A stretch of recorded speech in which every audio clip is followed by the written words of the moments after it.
Fall of Yami Round 3 Part 4. Kazuya Mishima vs Seitaro Reigo. The ponytailed assassin blocked an overhead kick before jumping away to avoid the following electric uppercut. It seems Seitaro had wised up over Kazuya's tricks, for he had managed to evade every single of the electric attacks that the new Mishima clan head had tried to catch him with. Kazuya was growing increasingly vexed at his lack of progress. Even with his full speed at his disposal, he still hadn't managed to cause any kind of critical damage to his opponent other than the occasional attack, but those were negligible at best, as Seitaro didn't particularly care if he had to endure being struck in full by a normal attack if it meant he would be able to dodge the most devastating ones. So far, his tactics seemed to be working, as the exhausted expressions of both combatants could tell, one launching his most aggressive attacks trying to destroy his enemy, the other barely able to evade them by scant millimeters. Kazuya rushed at his fleeing opponent once more. He throwed another electrical hook, followed by a string high kick to the face that Seitaro managed to evade by bending his legs backwards. Slaughter high kick. As he backed away, Seitaro slashed at Kazuya with his sword, inflicting a few bloody gashes on his leg. The dark-clad assassin simply smiled. "Not so easy now, huh?" he said in mockery. Kazuya didn't reply, limiting himself to just look down and see the gashes on his leg before letting a contempting tisk. Nina Williams vs Alexander Gaidar. The fight had raged on with the same intensity as it had in its beginning, both combatants pulling impressive holds and grabs on each other in succession, neither willing to submit or back down an inch. Currently, it was Nina who had the initiative, as she had grabbed one of Alexander's arms with one hand while delivering an elbow to his face with her other arm. Then, she threw him over her shoulder and slammed him in the ground with great force without breaking her hold on his arm. Once he was sprawled on his back on the ground, she fell on top of him, hugging his trapped arm with her whole body before she snapped it. Seo Gyaku Juji Gatama. Gaidar didn't waste time to retaliate for that move, as he was only held by one arm. He spinned on Nina's direction and pushed her with his other arm, slamming her back suddenly in the ground. He then quickly passed one hand behind her neck as he locked, at the same time, his right leg with her left leg before she pulled Nina forwards in a roll. Doing an entire cartwheel that ended with both combatants with their backs on the ground and Gaidar trapping Nina's left leg with his arms, he then proceeded to snap her limb. Desert cross hold. Feeling incensed because of the pain, though she didn't show it, Nina violently shoved Gaidar away from her from behind, making him stumble forwards. She quickly stood up in a single move before rushing and leaping at Gaidar from behind while he was still getting up. Falling neatly in a sitting position atop his shoulders, Nina immediately locked her legs around the Russian's neck before slamming him back to the ground with a forward cartwheel, leaving him on his back with his head still trapped between Nina's legs while she ended in a sitting position. She then stretched forward and grabbed one of his legs with both arms before she snapped both his neck and leg at the same time. Leaping triangle hold. Gaidar shoved Nina off him by kicking her in the face with his other leg. Gaidar quickly stood up and turned around to face his enemy, just in time to block a swift left palm strike, followed by a strong right one. Left-right combo. Gaidar easily blocked the first strike and quickly raised his left leg to catch the second stronger one, holding Nina briefly from moving away. He then used his right leg to deliver a devastating knee strike right into Nina's chin. Sickle and hammer. The Russian then grabbed Nina by the front of her catsuit with both hands before he pulled her along in a series of spins as he moved about the field, creating a powerful charge of rotational energy, before he slammed her violently into the ground with a strong shockwave and leaving Nina in a small crater on the ground. Northern tornado spin. Ah! Nina groaned in pain, as that last attack had actually hurt. She extracted her revenge by tripping him with a left sweeping kick, followed by a spinning right kick to his face as she stood up with a hop, and once she was fully on her feet, she delivered an axe kick right on the top of his head. Easy prey. Taking advantage of her opponent's brief disorientation because of those kicks to the head, she got near to him with a rolling dash and grabbed him with one hand while slapping him hard in the face with the other. Backhand slap. Nina then pulled Gaidar towards her, leaving him hunching forward before she went for his left arm and grabbed it with both hands. Encircling the limb with one of her arms to restrain it and gain some leverage, she then used her other hand to pull it backwards and snap it. Arm break. Nina then let one hand go from the limb and used the arm she was encircling it with to keep her hold on it, before she turned around giving her back to his opponent and stretched to grab the other arm with her free hand. She pressed her back on Gaidar's head to keep it down before she pulled both of his arms upwards, snapping them both at the same time. Double arm break. Gaidar retaliated by jerking and slipping backwards to break Nina's hold, making the blonde assassin to almost stumble and fall on her back. She barely managed to keep herself on her feet. Alexander then grabbed her neck from behind with both arms and snapped it, before starting to spin on the tip of his heels several times, dragging Nina along and managing to keep her entire body on the air due to the strong rotational forces. After several spins, she let the female assassin go by throwing her away with no small measure of violence. Swing neck hold. Nina stood up immediately and turned to glare at her enemy. The battle didn't seem to be ending anytime soon, both combatants being almost equals on both skill and technique. Nina rushed at her opponent and both combatants were once more grappling for supremacy. Dr. Jackal was staring with his eternal smiling face at his next victim, the young apprentice of the man he just killed. Feeling that his bloodlust hadn't been sated yet, the hat-wearing man was of the mind of ending a few more lives. Without further ado, the fearsome doctor attacked the young man, making his scalpels rain down upon him. The young apprentice immediately tried to get away, jumping backwards while using his broadsword as a shield in front of him, the flying scalpels cutting through the air in pursuit. Mills Lane was about to intervene and try to stop Dr. Jackal from massacring the young disciple, but Pan appeared in front of him and kept him from getting involved, stating it would be too dangerous for his health if he tried to get in the way of Jackal and his prey. Knowing it was unlikely he would be able to last long against Dr. Jackal, the young apprentice tried to take refuge inside the building under construction, behind his fellow apprentices' lines. It may have been a sensible option against any other opponent, but against Dr. Jackal it was a vain effort, for his scalpels could not be dodged by mere human beings, even those who had trained their acolytes into superhuman levels. Adaltraft's apprentice fell, his legs riddled by the crimson scalpels, just when he was about to reach the lines of his companions. A barrage of even more bloody scalpels crashed upon him with such a savage violence that didn't discriminate between their target and the rest of the apprentices nearby, forcing most of YOMI's armed division to leap the hell away lest they got turned into a pincushion. The young swordsman was simply left, crumbled on the ground in pain, crimson blades sticking through his entire back. The entire rank of apprentices from the armed division didn't take kindly to almost been skewered by the unrestrained attacks of the disturbing doctor.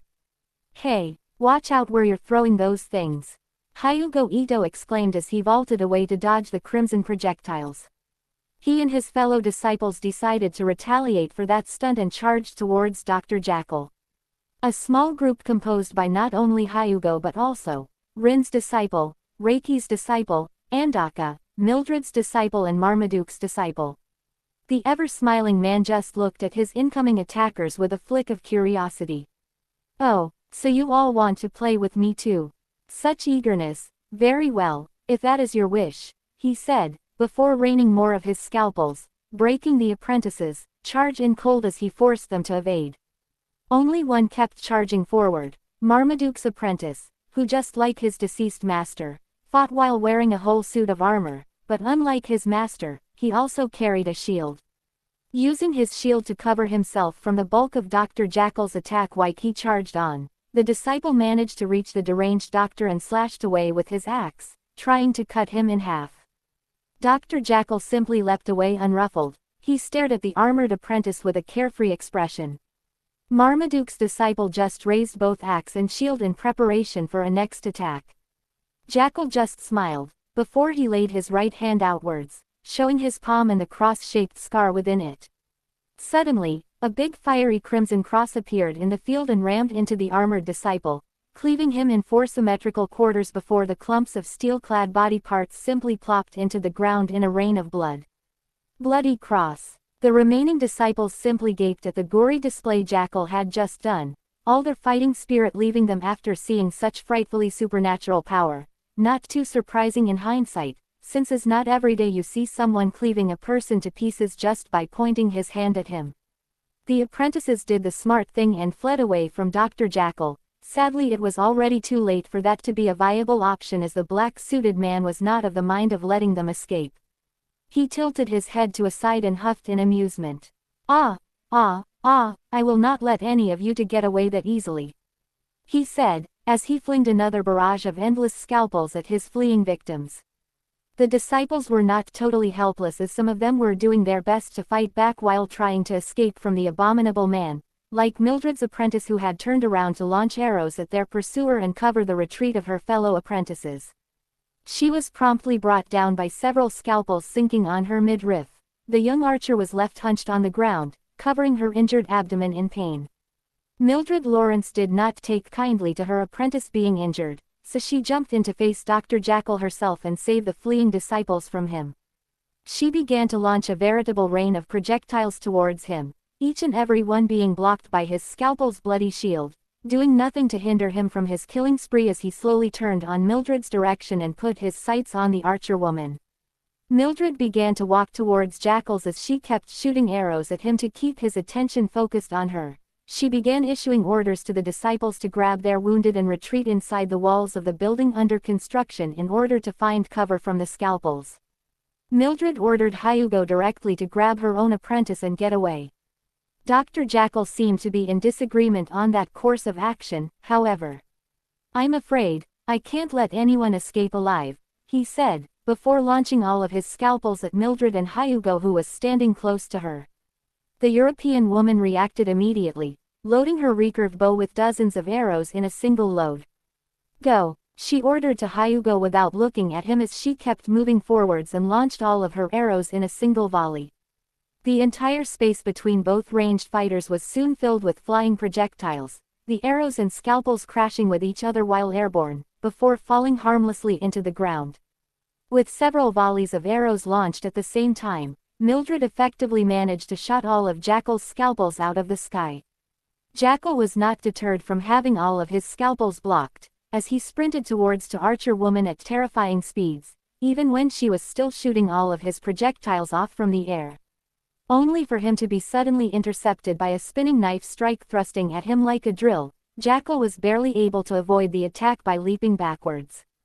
The destructive strike brushed close to him with powerful spiraling winds, and he was able to see his attacker Akira Hongo fly past him. He managed to take notice how the sunglasses-wearing martial artist had empowered his thrust by pushing a strong knee drive into his elbow. God hand leg wave twist thrust. Hongo then stopped his motion in cold and spoke face to face with Dr. Jackal, a hard edge on his voice. "I will not allow you to hurt the disciples," he said with stone-cold stoicism, before raising his ki as he constricted his muscles and delivered a devastating straight punch into Dr. Jackal's chest with the entire strength of his body, blowing the hat-covered man several yards away. Seikent Suki. Hongo then leapt away from the battlefield with a single great jump. He addressed Mildred Lawrence while he was still in the air. "Mildred, take him down, now." The blonde archer didn't need any further prompt, as she already had her bow drawn with dozens of arrows. "Acknowledged," she said, before shooting volley after volley of arrows on the entire field, as she decided to leave nothing to chance if she were to put an end to such a deadly opponent as Dr. Jackal. The arrows rained on the entire battlefield, almost hitting the fighters that were still focused on their own battles. Thankfully, such high-level fighters were able to avoid the storm of projectiles, as they were able to dodge the arrows, getting away or blocking them just in time instead of being nailed. The downside was that everyone was left greatly hindered, for the entire battlefield was now covered in a carpet of arrows sticking up from the ground, dificulting the mobility for all the remaining combatants. Arrow field. Despite such impressive attack, Dr. Jackal was relatively unharmed, as his bloody shield made of scalpels had reappeared hovering above him and had protected him from every single projectile that had tried to ram him through. "Now you're mine," Mildred declared, as she loaded her bow with dozens of arrows once more before shooting all of them at once at Jackal. The terrifying doctor didn't seem preoccupied whatsoever, as his little shield simply floated in front of him to protect him from harm. Ignoring that Mildred had loaded her bow with special piercing arrows, the blonde woman simply smirked to her insides, confident in her belief that her arrows will easily break through Jackal's shield. Double pupil bow, writhing hedgehog. Sadly for her, Mildred was unaware how different from any normal shield was Jackal's shield, its strength could practically stop every single thing known to man. It could also react fast enough to block and counter even light. So it was not a surprise that every single of Mildred's arrows shattered like all the rest against the supernatural strength of Jackal's scalpel shield. The blonde archer woman was simply left there gaping, unable to believe all of her piercing projectiles had failed. It was a great blow to her morale, for this was the first time she was unable to fell an enemy with her archery skills. This was the first time her bow, her most prized and loved possession, had completely failed her. Sai Kagero vs Rin Tachibana. The tall black-clad man gazed around the arrow-covered battlefield with his usual blank expression. Both he and his opponent Rin Tachibana had been the first combatants who took notice of the volatile situation brewing with Dr. Jackal. Not surprising really, since their own battle was being carried right next to where Dr. Jackal was, so they both had been ready for when arrows had begun to rain down from the sky. The two swordmaster had easily protected themselves by spinning their weapons at supersonic speeds in front of them as makeshift shields, blocking any projectile that threatened to nail them from above. Even after dealing with the sudden threat, neither of them was able to resume their combat, not with so many arrows stuck around their feet and impeding any kind of free movement. Sai decided to take care of the matter himself. This will not do, can't fight with so many obstacles in the way. Luckily, I know a way to deal with this. He raised his hoe close to his face and addressed the gardening tool. Let us do a good work. Sai then began to slice the entire ground around him at supersonic speeds, creating a massive spiraling shockwave as he plowed his way through the ground, running the length of the entire field, destroying everything in his path. Surprised by the massive range of the attack, all the other combatants in the field had stood there, watching how Sai swept aside all the obstacles in the battlefield. The entire field turned into a giant earth vortex that wrecked the entire ground and plowed most of the arrows that moments before were carpeting the ground. When the violent shifting of the earth had ended, almost all of the field had been upturned, a massive spiral mark carved throughout all his length, but at least now it was arrow-free, allowing all the combatants to resume their battles without the hindrance. Hidden Sword Technique. Otogoe no Tenchi Gaeshi. Pan let out a whistle after witnessing the massive technique, despite the fact she and the rest of her crew had to briefly take to the air in order to avoid it. She was pleasantly surprised by it. Now, that was impressive. I knew it. There was a reason why I wanted Sai to join my ranks. She declared with a cocky smile, most of the rest of her followers agreeing with that assessment. It truly had been an impressive technique after all. The people watching around the world through the live feed also thought it so, as many had been left stumped, not expecting a mere man to be able to pull such powerful technique. Swordsmen around the world, specifically, female swordsmen, young teenage female sword adepts, enthusiasts, aficionados, etc., all of them got stars in their eyes the moment they saw such impressive technique. Oh God, this will surely be a pain in the ass later. In heaven, Lind was grinning, pleased to see so many powerful techniques being employed. The battles kept making her warrior heart to sing with joy. On a nearby, pretty much forgotten by now, rooftop, the quartet of men overseeing the battle from a distance had also felt the need to make their own comments. The brunette office worker wearing glasses brought a hand to his strong chin in thought as he kept observing the battlefield. MMMPH, not bad, he said, addressing one of his companions. The big, really big and muscled construction worker, whose only reply was a non-committal grunt. Back on the battlefield, Rin Tachibana decided to use his opponent's distraction to launch a surprise attack against the tall pale man. He lunged with a powerful thrust with his sword at great speeds, hoping to connect his attack before his enemy could react. Too bad for him that Sai's senses and reflexes had been polished to a sharp edge. Only someone who possessed a speed that surpassed his own could ever hope to catch the black-clad man off guard. For all his impressive skills and training, Rin Tachibana simply didn't have the same obsessive dedication that Sai had about constantly improving his swordmanship at all times. So it was inevitable that Sai's body would react on instinct alone and block Rin's attack with another supersonic slash. The usually clueless swordsman became aware that he was being attacked because the thrust had been strong enough to push him back a few inches. Both swordsmen broke away from each other after the initial clash of their blades. That was not nice. Mike Chan's brother, said the tall black-clad man plainly. Rin simply scowled in return, his frustration increasing. If only he could destroy his weapon, he would be able to finally hit Sai without interruption. But his slashes were just too fast for him to use his weapon-destroying armor block successfully.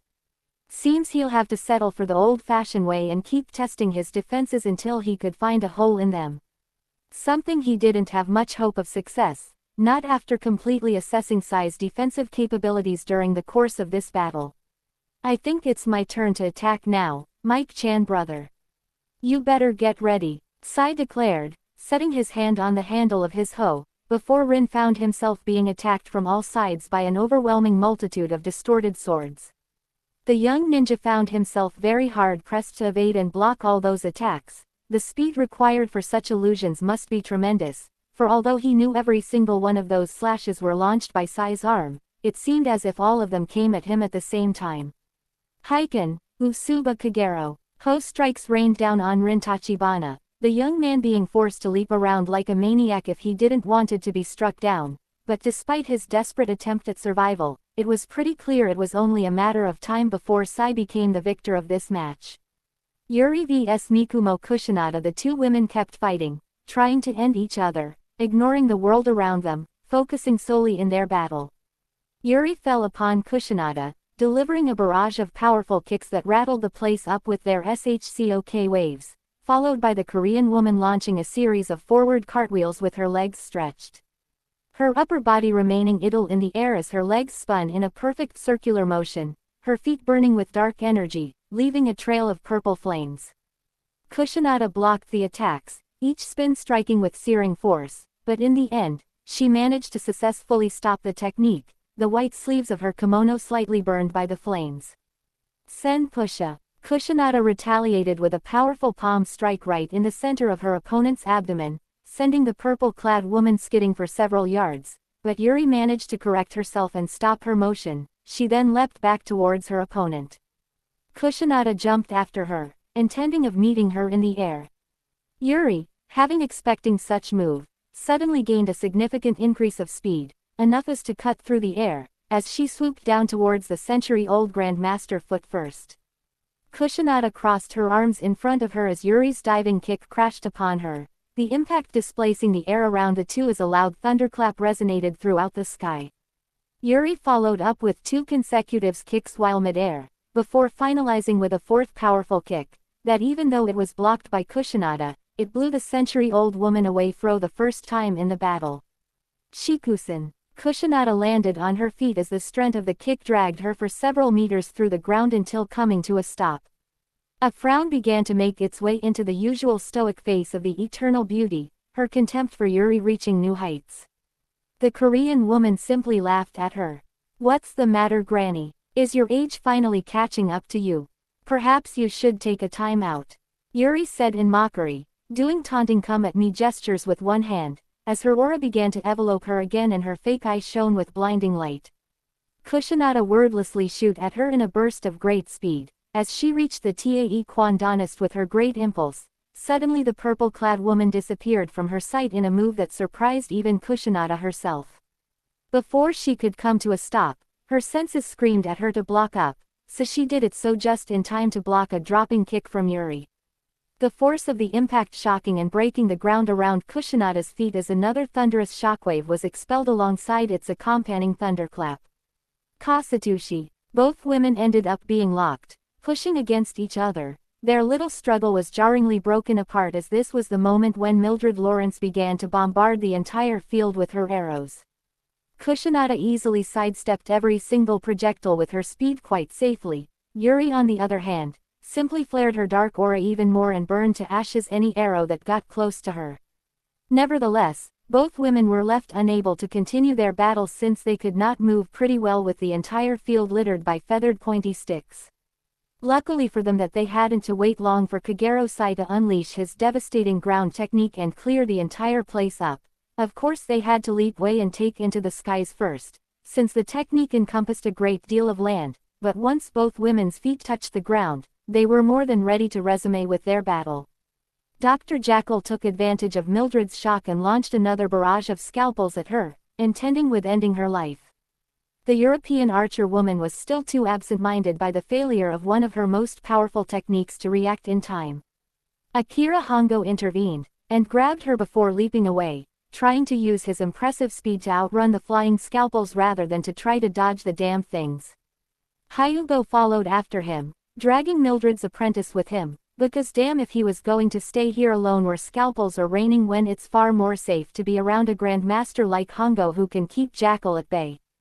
Dr. Jackal smiled in amusement and was about to launch another barrage of crimson projectiles at his fleeing targets, but he was forced to break his offensive because of Sai's technique. The moment he was about to resume his attack, he had to leap away again, as he suddenly found himself under attack by Ganosuke. But even as he tried to dodge the swords of the deadly swordmaster, he soon found it out to be a harder thing to accomplish than what he first thought, as Ganosuke blades seemed to perform sudden sharp turns that kept slashing after him as if they were tracking him. The terrible doctor was forced to use his shield to defend himself against the swordmaster assault, who tried to push him back with his swords. Jackal didn't have any moment to rest as he then had to deal with Michael Stilve's scythe, for the crazed Kild decided to attack him from behind while he was focused on Ganosuke, forcing him to leap away to avoid being cleaved to pieces. As he touched the ground once more, he soon found himself vaulting away once more for the blade of the, as of yet, unnamed Yami's Bantu master had been waiting for him. The tree men almost cut Jackal to pieces, but the mysterious man managed to avoid the attack using his unnatural speed. Then from within his body, crimson scalpels began to shoot out towards his attackers, forcing the three men to break their attack and jump away from him. Jackal just took the sudden breather to accommodate his suit back and fix his tie. "So, you want to go up close with me? Well then, I guess I'll have to draw my sword out," he said with a casual demeanor as his attackers kept dodging or running from his scalpels. He let the crimson blades dissipate after a moment, giving his assaulters the chance to resume their offensive. "Bring whatever weapon you want out. It will do little to save you," Ganosuke growled as he prepared to press his attack again. Dr. Jackal just chuckled. "We'll see," he said. Before blood began to pour from his hand into the ground, the crimson ichor began to coalesce inside his palm, forming scarlet crystals which then began to expand and elongate before taking the form of a sword. In no time, Jackal was holding a blood-dripping, warped-looking rapier in his hand before assuming a ready stance. The three men attacking him paused briefly, taken aback by the bizarre display. It didn't last long however, as Ganosuke's ire and bloodlust quickly broke him out of his surprise. "It does not matter what little tricks you pull." He crossed his swords in front of him. "Nothing can get in the way of my blades."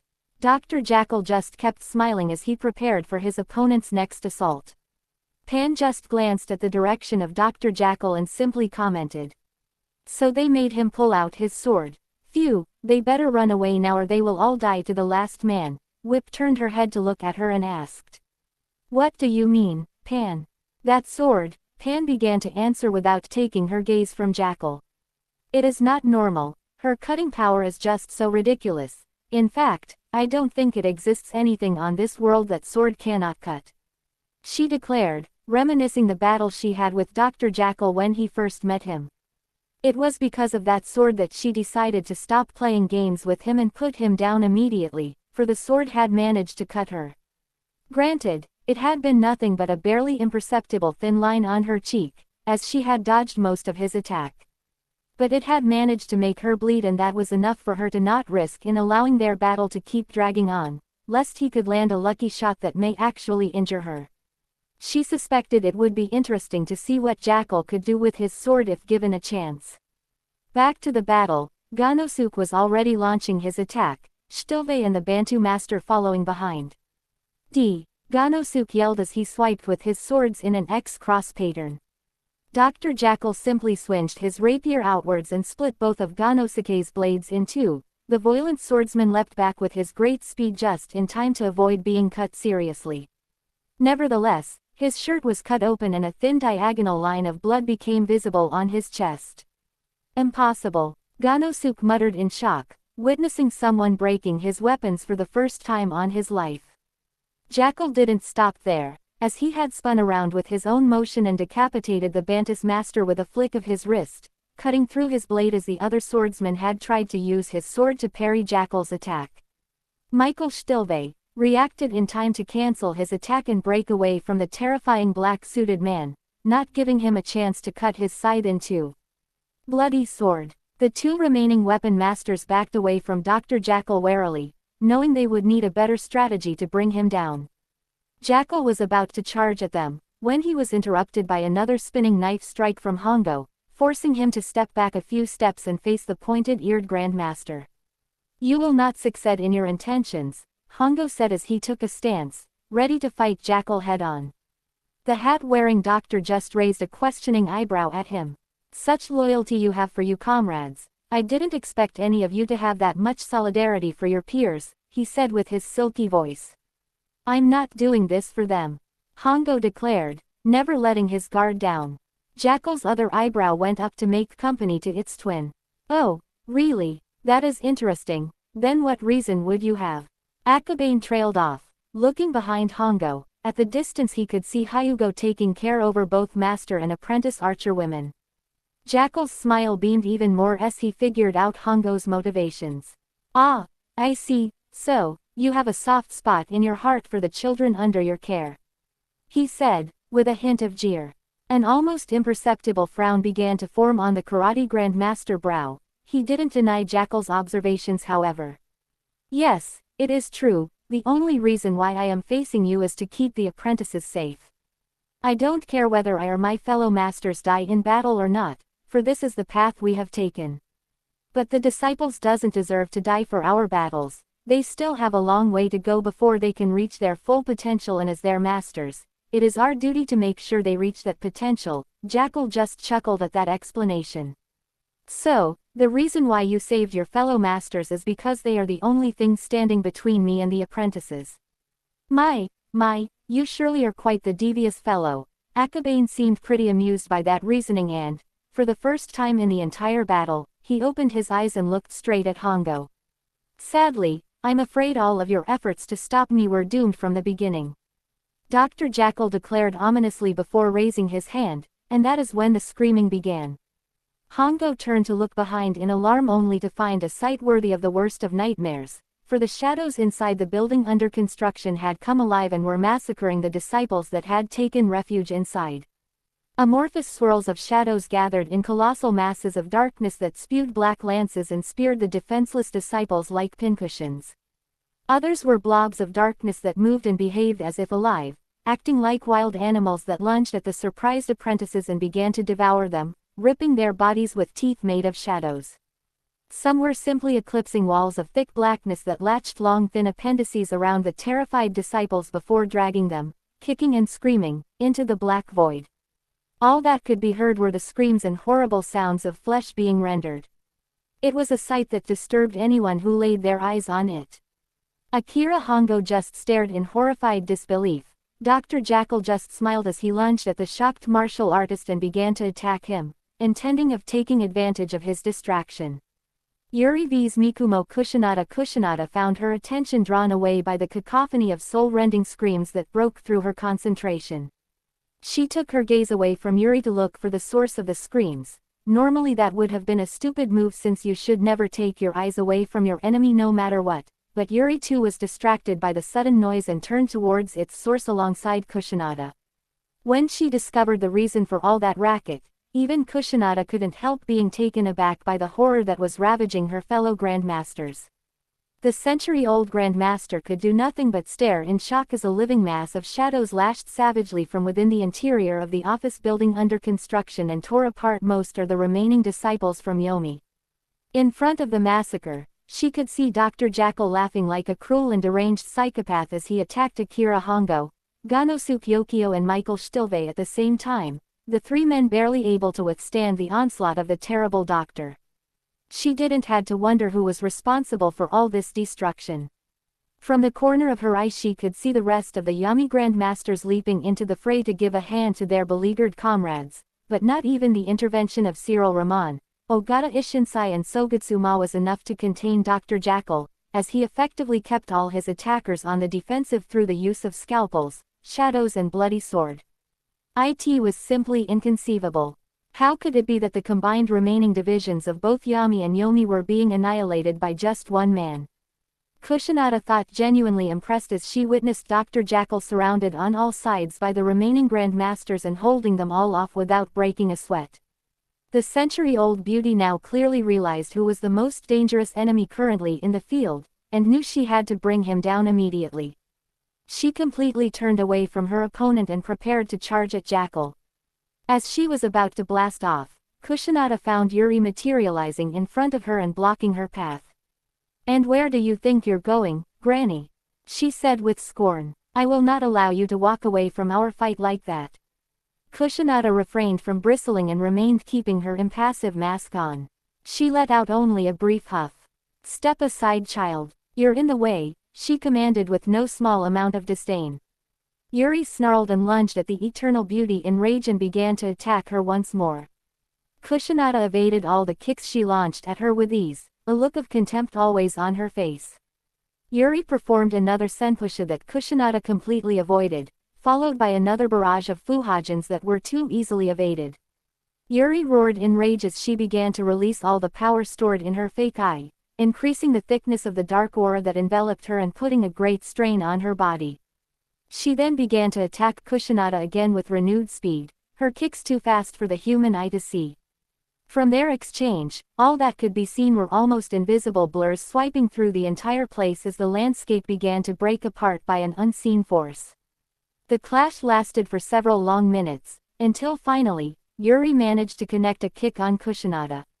The century-old master managed to block it in time, but the strength of the kick was too great as to lift her completely off the ground and do an entire 180-0 turn while in the air. Seeing her enemy defenseless, Yuri found this the perfect time to unleash her most powerful technique. Whipping one arm backwards, she declared, "This is the end for you." Before she unleashed a barrage of vertical spinning kicks that rose into the heavens on a pillar of purple flames. Kaizen Dankaiiraku. Yuri grinned wickedly, believing victory to be hers, but when her technique connected with her opponent, she found her kicks passing through Kushinada's body without doing any harm. "What? Bunchin," she realized, much to her shock. "That is correct, child." Yuri became even more surprised at hearing the voice of her opponent right on her ear, before her body exploded in pain and all breath left her body as she suddenly found herself with Kushinada's knee plunged into her gut. The purple-clad woman retched in midair as the strength of the strike staggered her completely.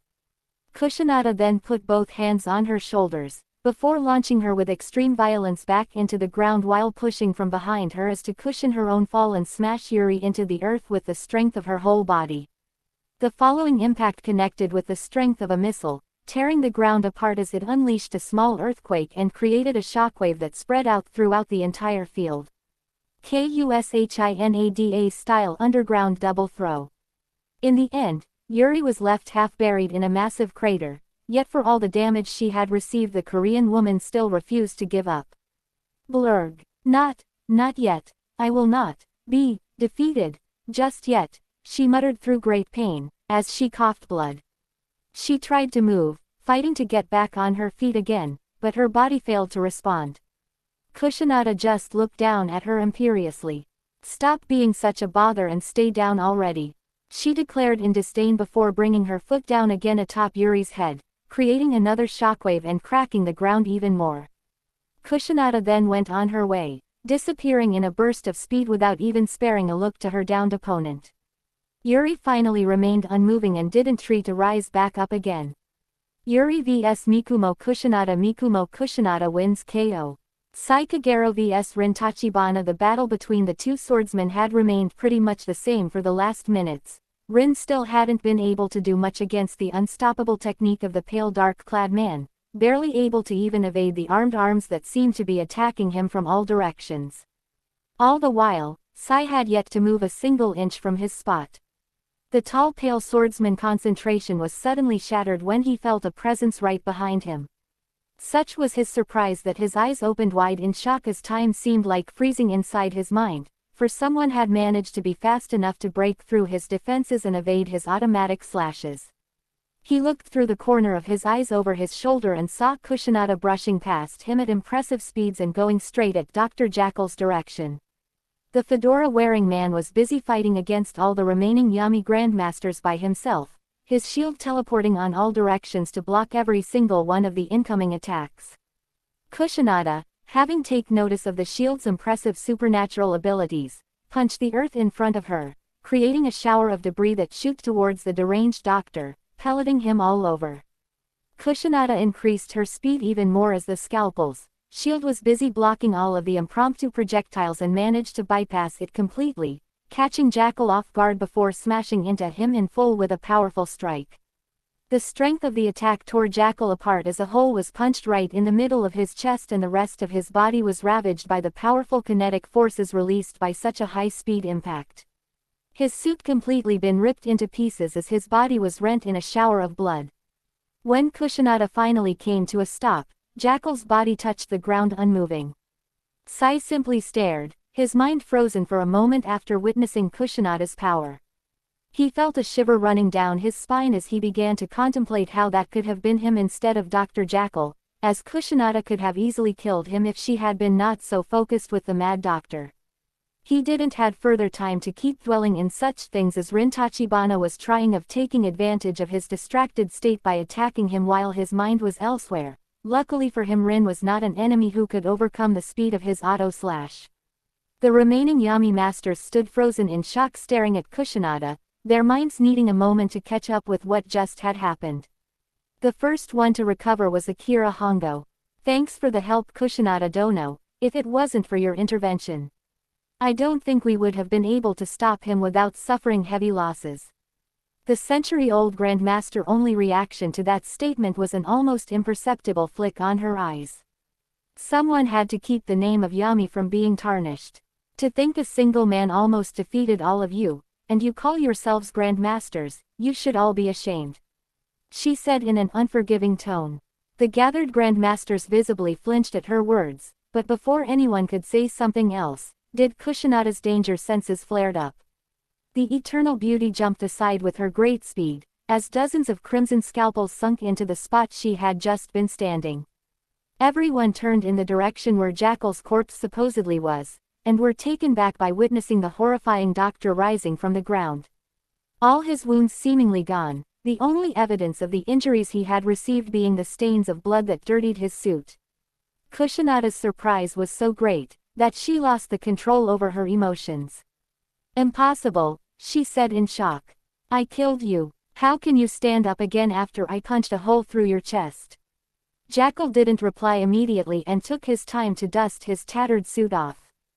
"Kill me. I have never been able to imagine myself dying, so it's unlikely I ever will," he said with his usual smiling face as he put his hat back on his head again, before he turned towards all the gathered Grandmasters. "Now then, allow me to repay you for that last move," he said, as his sword reappeared back in his grasp. All the Yami remaining Grandmasters, the people of the world, could do nothing but stare helplessly as how Dr. Jackal had managed to return back from the dead. The terrifying black-suited man was about to charge back at his defenseless victims, when a voice called from behind him. "That is enough, Jackal, you have caused enough damage already." Everybody turned to find Pan standing nonchalantly behind the deranged doctor. "May I ask the reason as to why you've decided to stop me at this particular moment, Pan?"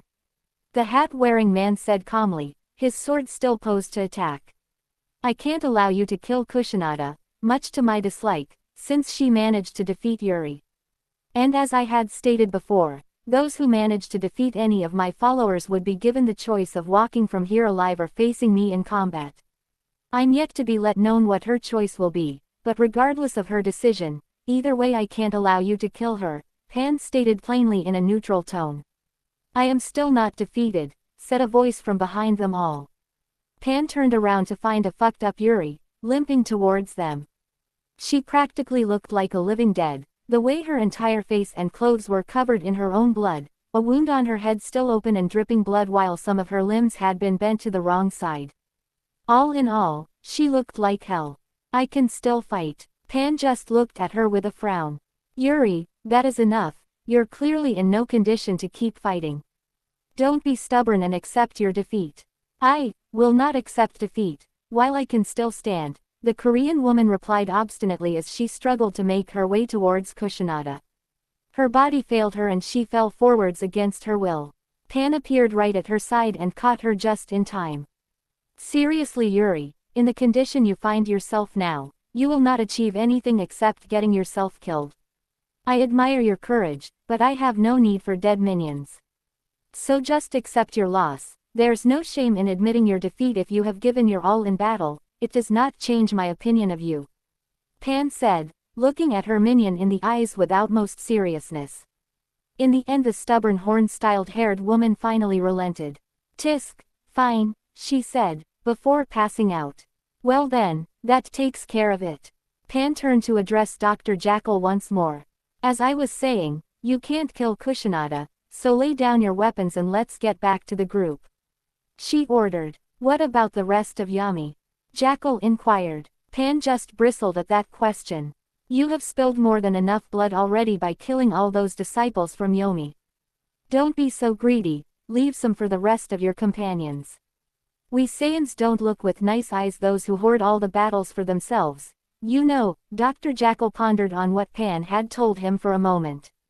I understand, he stated, making his sword fade away from his hand. He then turned towards the Grandmasters who were still gaping at him like a deer caught in the headlights. Well then, seems you all are quite lucky today. I'll spare your lives and take my leave for now. Have a pleasant day, he said as he brought a hand to his hat and made a salute before turning to follow his short master. The Grandmasters simply stood there aghast as they saw master and follower walking serenely back towards their own lines. Ch10 Fall of Yami Round 3 Part 5. Kii Kagero vs Rin Tachibana. Rin growled in frustration. Once more his surprise attacks were proving useless against Kii's ridiculous defenses. The young swordsman simply couldn't move fast enough to evade the pale tall man auto slashes, a thing that did nothing but add to his growing irritation, his patience all but spent. He leapt back outside Kii's range and sheathed his word back into its scabbard, before facing his irksome opponent. I've had enough of these games. Let us settle this matter like real swordsmen. You and I on a final confrontation, winner takes all, he said, as he began to assume a battle stance. He inclined his head to a side with a thoughtful look. Very well, Mike-chan's brother. Let us see which of the two of us has the greatest spirit of a swordsman, he said as he retracted his arm and assumed an Iaido stance with his hoe. Both combatants simply stood there on their respective stances, waiting for the right time to unleash their attacks. All background noise faded away, leaving only an oppressive silence in the field. All that could be heard was the wind whistling on the ravaged battlefield. A great apprehension began to build as the silence began to stretch from several long minutes, yet none of the swordsmen moved a single muscle.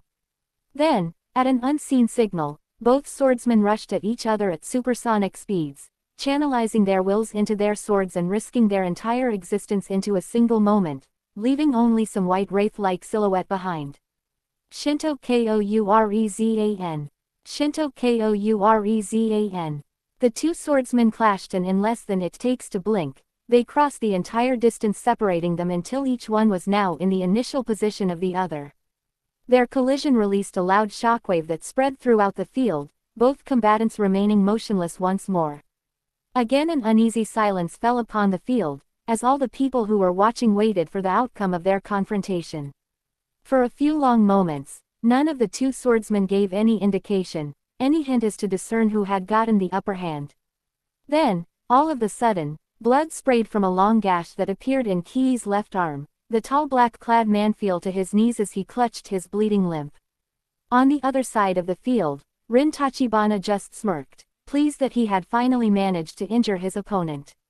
Then his eyes rolled to the back of his head and he simply collapsed forward, his entire body smacking bonelessly into the ground. Mills Lane called the fight.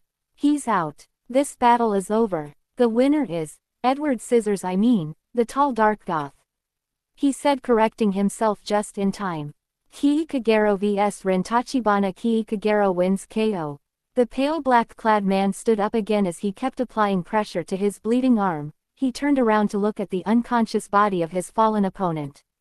You fought well, Mike-chan brother. Your sister should be proud. On Kanto, Shiger nodded in relief at the outcome of the fight. Thanks, flat face. Nina Williams vs Alexander Gaidar. The battle between the two grapple masters raged on, except for Mildred littering the field with arrows and Key plowing them all up with his technique. Both of them had ignored completely the latest happenings on the battlefield and focused solely in their own match. For the latest minutes both combatants have been between combination of punches and their grappling techniques. Nina tossed a left middle kick to Gaidar's abdomen, followed by a spinning right kick to the face and finalized by doing a front cartwheel connecting two more kicks on the top of the Russian's head with her boots. Deadly Hunter. Alexander simply shook his head and shrugged off any damage he may have received. Nina kept pressing him with further attacks, so he counteracted her assault by assuming a stance in which he stood ramrod straight with his arms extended forwards and hands pointing down. His pants concealing the movement of his knees, he began to use his speed to circle around Nina and entering in the blind angles of her vision, creating the illusion that he had disappeared. Willow leaf walk. Nina pulled back in bewilderment, believing her enemy to be gone. She began to scan her surroundings in search of Gaidar when she was suddenly thrown into the ground. Once she got up back again, she looked around but was still unable to pinpoint the Russian colonel. As a result, she was once more thrown into the ground from one of her blind spots. Having enough of being thrown around like a ragdoll, Nina created a big ball of Ki before slamming it in the ground. The resulting explosion creating a thick screen of dust is to conceal everything from sight in an 8 feet radius and interrupt Gaidar's technique since nobody was able to locate the exact location of their opponent. Blonde bomb. Nina took the chance to roll away and leave the smoke screen. She then began to peer around trying to find Gaidar among the dust cloud. She didn't had to search for long as from among the smoke screen, Alexander came charging suddenly and slammed into Nina in full, diving down and catching her right leg with his arms, bringing Nina down on her knees due to the strength of the impact. Alexander then spun around, and ended up sitting atop Nina's leg from behind her. He then restrained her by using his left leg to trap her other leg, and his right left to trap her right arm. To finalize, he used his free arms to catch Nina's neck in a suffocating move and pulled backwards, effectively strangling her. Circle of the Shinigami. Both combatants struggled briefly, Nina trying to find a way to break the hold but finding no purchase to help her out. After a while, the blonde assassin's struggles began to diminish. Gaidar thought she was about to pass out as he felt her body going limp. It was a ruse however, as Nina was simply relaxing her muscles. She then suddenly dislocated her own shoulders with a sharp flex and managed to free her restrained limbs. Alexander stared gobsmacked after witnessing that move, giving Nina the time to put her arms back in place with another flex and struck an elbow right into his face, punching him backwards and breaking the rest of his hold on her. As soon as Gaidar was no longer on top of her, Nina rolled forwards and turned around to face her opponent once more. Seeing the Soviet colonel was still recovering from her strike, Nina jumped towards him and delivered a sweeping overhead descending knife strike, laced heavily on Ki, into his face, inflicting a sharp cut to the attractive features of the Russian and staining the ground red with his blood. Skull splitter. As Gaidar brought his hands to cover his face, Nina grabbed him by the hips, supporting his weight with her back, before lifting him completely and tossing him behind her making him crash heavily into the ground on his back. Over the back toss. Nina then let herself fall backwards with her elbow slamming into Gaidar's stomach. Shoulder to buster. While she was on top of him, Nina then grabbed one of his arms with both hands and snapped it. Shoulder through arm breaker. After enduring those last techniques, Gaidar swiped his free hand over his bleeding face and stared at the blood trickling down his palm. This spelled an ill omen, as for the first time in the battle, Alexander got pissed. Finally losing the handle over his temper and letting his violent urges to go wild, the Russian lifted Nina completely off the ground with his trapped arm and moved her around in front of him in an arc to end up slamming her violently on the ground by his other side. Nina tried to get back up quickly and get away, but Gaidar slid forwards and trapped her by the legs with his own legs before slamming her back into the ground face first. He then lunged at her while still taking hold of her legs and fell on top of her. Gaidar then passed both of his arms around her neck from behind and snapped it. STF. Gaidar then switched his hold over Nina by releasing her neck and grabbing her under her armpits instead. He then lifted her up entirely as he got back up to his feet again using only his legs, before throwing her away with a spin and no small amount of violence. Tundra's big tree. Nina got back on her knees and brought a hand to her face, trying to shake the stars on her vision. As she was rising again, Alexander rammed into her and grabbed her left arm from underneath while passing his other arm behind her neck before pushing down and making her lurch forwards. Using that same hand as leverage by pressing down her left shoulder, Gaidar snapped Nina's left arm by jerking it upward with his other hand. He then let go off her shoulder and passed his left arm underneath her right one to take hold of it, before snapping both arms at the same time with a sudden jerk. He then dropped backwards into the ground, pulling Nina along by the armpits and vaulting her over him before smashing her head first into the ground with a thunderous impact. DDT. Nina clutched her head in pain, the last attack having inflicted a heavy wound as it almost cracked her skull open. Blood ran down her scalp and soaked her entire face red. Gaidar was about to grab her again, but she kicked wildly and struck the Russian colonel under the chin, giving her the opportunity of get away with a roll. The Russian wasn't much deterred by the kick, however, and went after her as to not give her a chance to catch her breath. Seeing him coming, Nina delivered a spinning rising kick from her crouching position in a crescent arc that struck Gaidar in the face and sent him airborne. Geyser cannon. Nina took this opportunity to get some payback, as she subsequently delivered 2 consecutive high kicks to juggle Gaidar in the air and keeping from touching the ground just yet.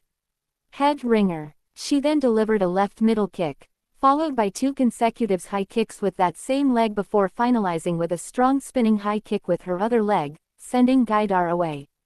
Flash kicks. Gaidar managed to correct himself in midair to land back on his feet before charging towards Nina, his mind still clouded by fury.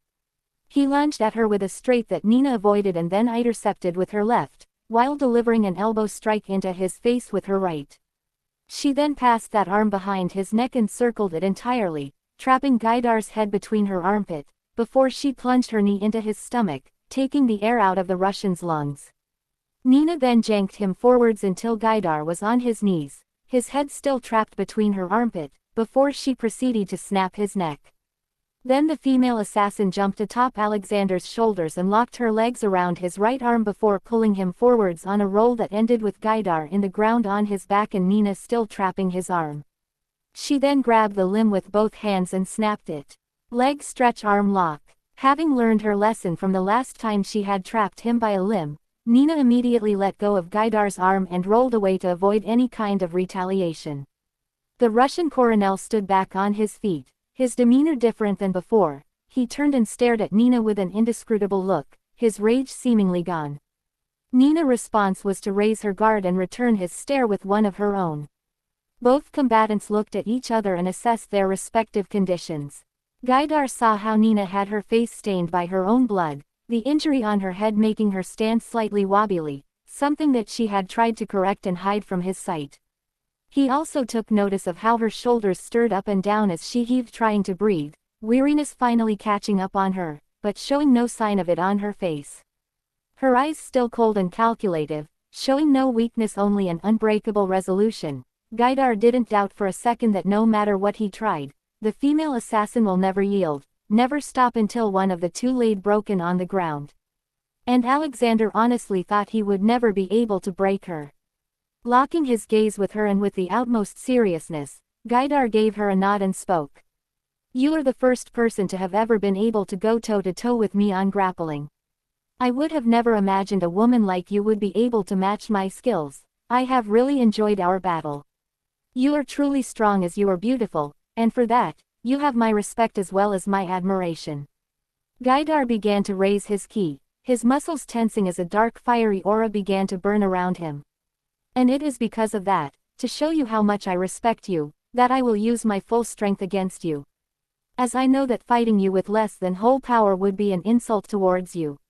So come, let me show you how much I appreciate you, and I really hope you can survive my ultimate technique so that we may fight again in the future," he said with such a passion as his power flared and became visible to all. Nina didn't reply immediately and just kept staring with her hard look for another moment, but then, the corners of her mouth began to twitch and form an actual smile. "All like that," she said amused before growing serious again. "Come, show me what you can do."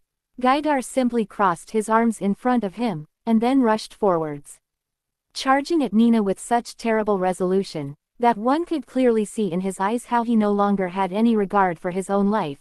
All that mattered was the moment, this final moment in which he would risk everything on a final technique, his will and soul in the line. And he would either succeed and stand victorious, or fail miserably and be condemned to oblivion. Forward march of death. Nina, rather than try to dodge or avoid that technique, decided to face it head-on. She reared back, posed and tossed a kiss at Gaidar, who actually blinked in perplexity at that gesture, before she rolled towards him, avoiding his reflexive attack that practically destroyed the landscape behind her while simultaneously kicking at his knees. She then rised up as she delivered a sweeping knife strike with enough force as to leave her airborne, before she began to attack Gaidar from above with several spinning knife strikes in a diagonal helicopter motion.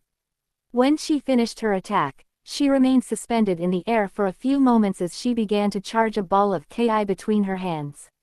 "It's over," she said, before she slammed the ball of Ki right into Gaidar's chest, smacking him into the ground with a powerful detonation. Using the strength of the impact, Nina then vaulted in midair to put some distance between her and her opponent. Double explosion. As Nina was tracing an arc through the air, suddenly Gaidar appeared from among the dust cloud and snatched Nina from the air, lifting her upside down above his head before he began to spin around like a drill and slammed her into the ground with shattering strength. The great forces of his spin displaced the air in a way that made it seem as if a mini tornado had suddenly appeared on the field, the great power of the impact being so intense as to break the earth and cause a small earthquake. Thunderbolt in extreme winter. As Gaidar landed back on the ground, he stumbled a little as his body was too banged up that he almost didn't resist the massive G-force released by his own technique. He walked over to Nina to find her on her back half buried inside an 8-feet-long crater, cracks encircled all over the point of impact. When Alexander was practically standing over her, did Nina suddenly moved and swept him of his feet with a kick. As he fell to the ground on his face, Gaidar noticed that although Nina had still the will to keep Fig Thing, her body was already well beyond its limits. The female assassin tried, awkwardly and wobbily, to grab one of Gaidar's legs into a lock. She was too tired and injured to apply the move effectively however, so it was easy for Gaidar to turn around and escape her hold and reverse it with one of his own. He passed both his arms around her neck from behind and instead of trying to snap it again, he began to choke her, as he concluded knocking her out through lack of oxygen would be the only way in which he would finally bring the female assassin down without resorting to kill her. So he pressed one knee on the small of her back and pulled back with all his remaining strength as to suffocate Nina as fast as he could. Despite not being in optimal conditions to resist the hold, Nina fought with every ounce of strength left in her body in order to get Gaidar off from her. She struggled, wiggled and jerked herself wildly trying to break the hold around her neck. When that failed she began to deliver elbow strikes into his gut trying to make him break his hold, but as she was too tired and injured, her punches didn't carry much strength, so out came the nails. Nina gave merit to the saying, "A cornered beast is a dangerous one," as she inflicted several nasty cuts and scratches into Gaidar's face. She even tried to poke one of his eyes out. But despite all the pain and injury inflicted, the Russian colonel held on and kept increasing his hold over Nina. Eventually, the female assassin's resistance began to diminish, but never actually stopped, as she kept tossing punches and fighting even as her strength finally failed her. It wasn't until her eyes rolled at the back of her head that all struggle finally ceased. Gaidar assessed her condition and let go off her neck once he was convinced she had passed out, but didn't let go of the woman herself just yet. The Russian colonel could finally relax, so he simply stayed there sitting in the ground, holding Nina unconscious form close to him Mills Lane, taking notice that Nina had passed out, approached and called out the fight. "She's out. The winner is Comrade Pretty Boy," he declared, with all the tact of a raging bulldozer. Nina Williams vs Alexander Gaidar wins KO. Alexander didn't care much about the announcement and just kept holding Nina close to him as he looked over her. He used a hand to move a strand of hair from her face and then caressed her cheek with great tenderness. "Such beauty, no one has ever made me feel this way. I think I'm in love." Pan's group just stared at the Russian after that declaration. "You know, I really wasn't expecting something like this to happen. Whip said with a blank look. My master has finally found a woman worthy of him. This is a memorable day.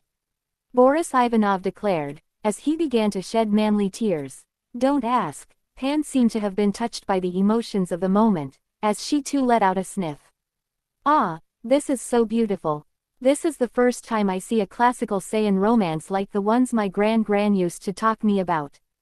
She said as she wiped her face off with her sleeve. Her followers simply turned their heads to stare at her. Saiyan romance. Mistress, is this the way your race usually tends to fall in love? Mature asked, an odd inflection on her voice.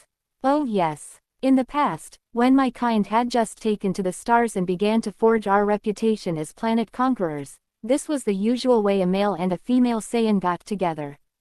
Back then we weren't the most civilized of species. Well, we still aren't, but that's mostly because of our attitudes in general. You have to remember my kind has always been all about instincts. Our primal urges is what usually drives us into doing something. Not that we can't restrain ourselves and act civilized, it's just that most Saiyans don't care much about that. Anyway, in the past this is how Saiyans tended to find their mates. The male had to prove he was strong enough to the female, and the way he did that was usually fighting other suitors and the female herself. And if he won, or managed to impress her during the battle, then male was able to make the female his mate. Pan explained in tutor mode. That explanation simply brought another round of stares from her followers. Let me get this straight, if you fight a male and he beats you, you have to become his mate. Whip said incredulous. Pan just huffed at the tone of her minion. It's an evolutionary trait brought about because of the place my kind lives.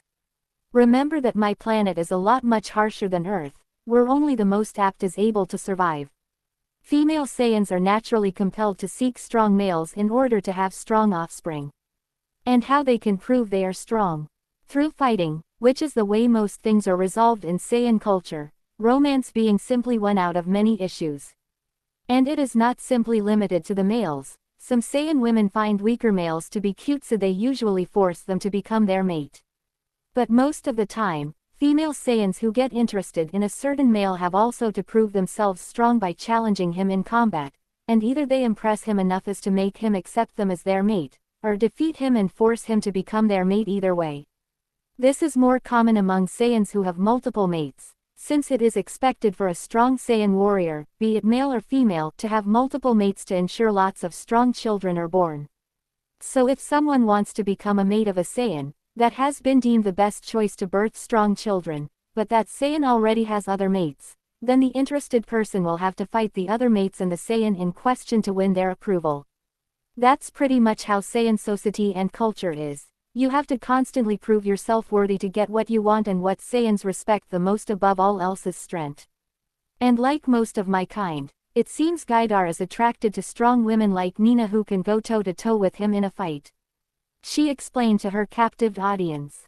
Mature mulled over what her mistress had said. That is interesting. What are these primal urges you mentioned that drive the actions of your race? She asked. Mainly, the only things that a common Saiyan cares about can be separated in two main categories in the following order. Food and fighting, with several subcategories also present but that are tied to these main two in order to fulfill them, like training, or hunting and farming skills, cooking and such.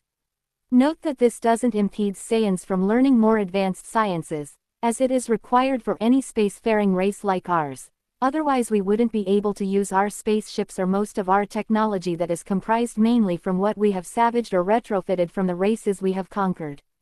I myself am probably the most intelligent being currently on Earth, since me parents and grandmothers made sure to instruct me in all the scientific advancements and knowledge that exist in the universe. But for the rest of my kind, it is tied mostly on their immediate needs for their survival. I see, Mature mentioned in thought. I assume sex would be part of the fighting category. Yes, the rest of the followers began to ponder on what Pan had told them. Rachel Stanley took her attention away from Pan to steal a glance at Vega, who was idly passing a hand through the strands of his long mane. She then shrunk between her shoulders and blushed while she pressed her index fingers together. I wouldn't mind to be forced in that kind of relationship. Her brother Ethan, who was standing at her right, simply turned to stare at his sister with a flat look. Whip raised a finger and spoke again.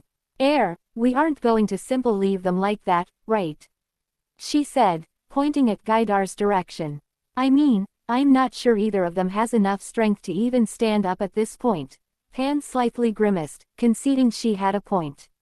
Tisk, you're right, fine, I'll go collect them. I need to speak with our Russian friend anyways since he won his battle with Nina.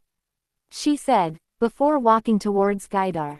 The Soviet colonel hadn't moved from his spot and was still there, sitting on the floor, holding Nina close to him. Pan simply stood in front of him and addressed him. Hey, what's up? I'm just here to collect Nina and take her back to our lines. By the way, since you were victorious in your battle, you have earned the right of either challenge me to a fight, or walk away from here scot-free without having to worry of me bothering you again as long as you don't try to get in the way between me and the rest of your fellow Yami Grandmasters, she said in the most devil-may-care tone in existence. The Russian officer simply stared up at her in puzzlement for a moment, before smirking and letting out an amused huff. I think I'll have to pass up on that offer to fight against you. As you can see, I'm in no condition for another battle. In fact, now that the battle adrenaline has passed out and I'm no longer using Ki to toughen my body, I don't think I have the strength to even stand up. But you don't have to worry about me interfering in your business with the rest of Yomi. I gave my word to Akisame Ketsuji, after he defeated me in battle, that I would leave Yami and help Ryazanpaku in their fight against my former comrades once I managed to escape from prison. I see, Pan commented. Then why did you join your fellow Grandmasters in their battle against me if you were no longer part of their organization? She asked, raising an eyebrow. I am not here because of them, Gaidar replied. I came here because I was curious about the alien girl from another world who managed to beat the man that defeated me, and the rest of his comrades at the same time with barely any effort. I wanted to test myself against you. The Russian colonel then let out a mirthful laugh. But instead, I ended fighting a person who proved to be the closest thing to an equal I've ever had and awake these new feelings inside me. I found myself not disliking this unexpected development one bit. He said, as he turned his gaze over to the woman in his embrace. All right, I can respect that, Pan stated. So, what are you going to do now? She inquired. Gaidar had to think about that for a moment, a brief look of uncertainty passing over his features, but it was gone as soon as it came. He turned towards Pan once more. If you don't mind, I would like to stay around you and your companions. I find myself not wishing to part ways just yet, he said, as he looked over Nina once more. Pan just shrugged as a reply. If that is what you want, you're free to do whatever you like, I don't mind. You have more than enough earned the right to hang around me and my crew if so you desire. She said, joining her hands behind her head pretty unconcerned. I thank you, I assure you, I will not become a bother for you and your comrades. Gaidar said with a graceful nod. All right then, I guess I'll have to carry you two back with the others. Pan said, before she grabbed both injured grapple masters and carried them not ungently back towards her lines. Kazuya Mishima vs Sitaru Reigo. The last two combatants were still going at it without rest. So far they hadn't achieved much progress on their battle as although Kazuya attacked with a tireless aggressiveness, the injuries sustained by Seitaro's sword were proving enough of a hindrance to allow the ponytailed assassin to easily avoid his attacks. Kazuya was busy still trying to land a hit on his adversary with an aggressive assault. He launched a fast jab, followed by an electric straight and a low electric kick to the knees. Sitaru blocked the first punch and leapt back to avoid the other two. Kazuya chased after him. Twin Fang stature kick. The Mishima heir resumed his offensive with a quick kick to the chin, this one finally connecting with Sitaru in full due to its speed, followed by a jab and a strong knee strike into the assassin's abdomen that sent the sunglasses-wearing man flying away. Agony spear. Seeing that finally he had managed to land a hit on his opponent, Kazuya pressed his advantage by getting close though his enemy with a missed step and then jumped at him with a spinning kick to then perform another two spinning sweeping kicks once he landed. Rising Sun. He then finalized his attack by delivering an electrical roundhouse kick into Sitaru's abdomen. Roundhouse to triple spin kick. As the dark-clad assassin was sent flying away anew, suddenly several cuts appeared in Kazuya's leg that began to bleed with small sprays of blood. Kazuya scowled at that, wondering when his opponent had tagged him with his sword. You didn't expect it would be that easy to defeat a Grandmaster of Yami, did you? Sitaru said mockingly, as he stood up again, spitting a wad of blood to the side and displayed the blade of his sword, showing the trails of Kazuya's blood running down its length. Kazuya's frown deepened further, but it was not going to be enough to deter him from keep trying to end with the life of his enemy. Nothing more but a flesh wound, he said, before blasting towards his enemy once more. The black-clad assassin responded in kind and he too rushed to meet Kazuya head-on. The Mishima heir got in range of his opponent and delivered a fast left high kick, followed by a left hook to the face, a strong right kick to the ankles and finalized with a left hook to the abdomen. Seitaro managed to stop the first two attacks, but the other successfully connected with him in full. Demon's Wrath. As he was pushed away again by the last punch, Sitaru quickly swiped with his sword away, inflicting more cuts into Kazuya's arm. The merciless martial artist simply glared at the direction of the grinning assassin as he clutched his bleeding limb with his other hand. The smirking black-clad man somersaulted in the air and landed back on his feet. "You're mine now," he declared, before his ki flared and he rushed at Kazuya at incredible speeds, leaving only an afterimage of a white ghost-like silhouette. Shinto Kourezan. The attack passed over Kazuya, seemingly doing nothing.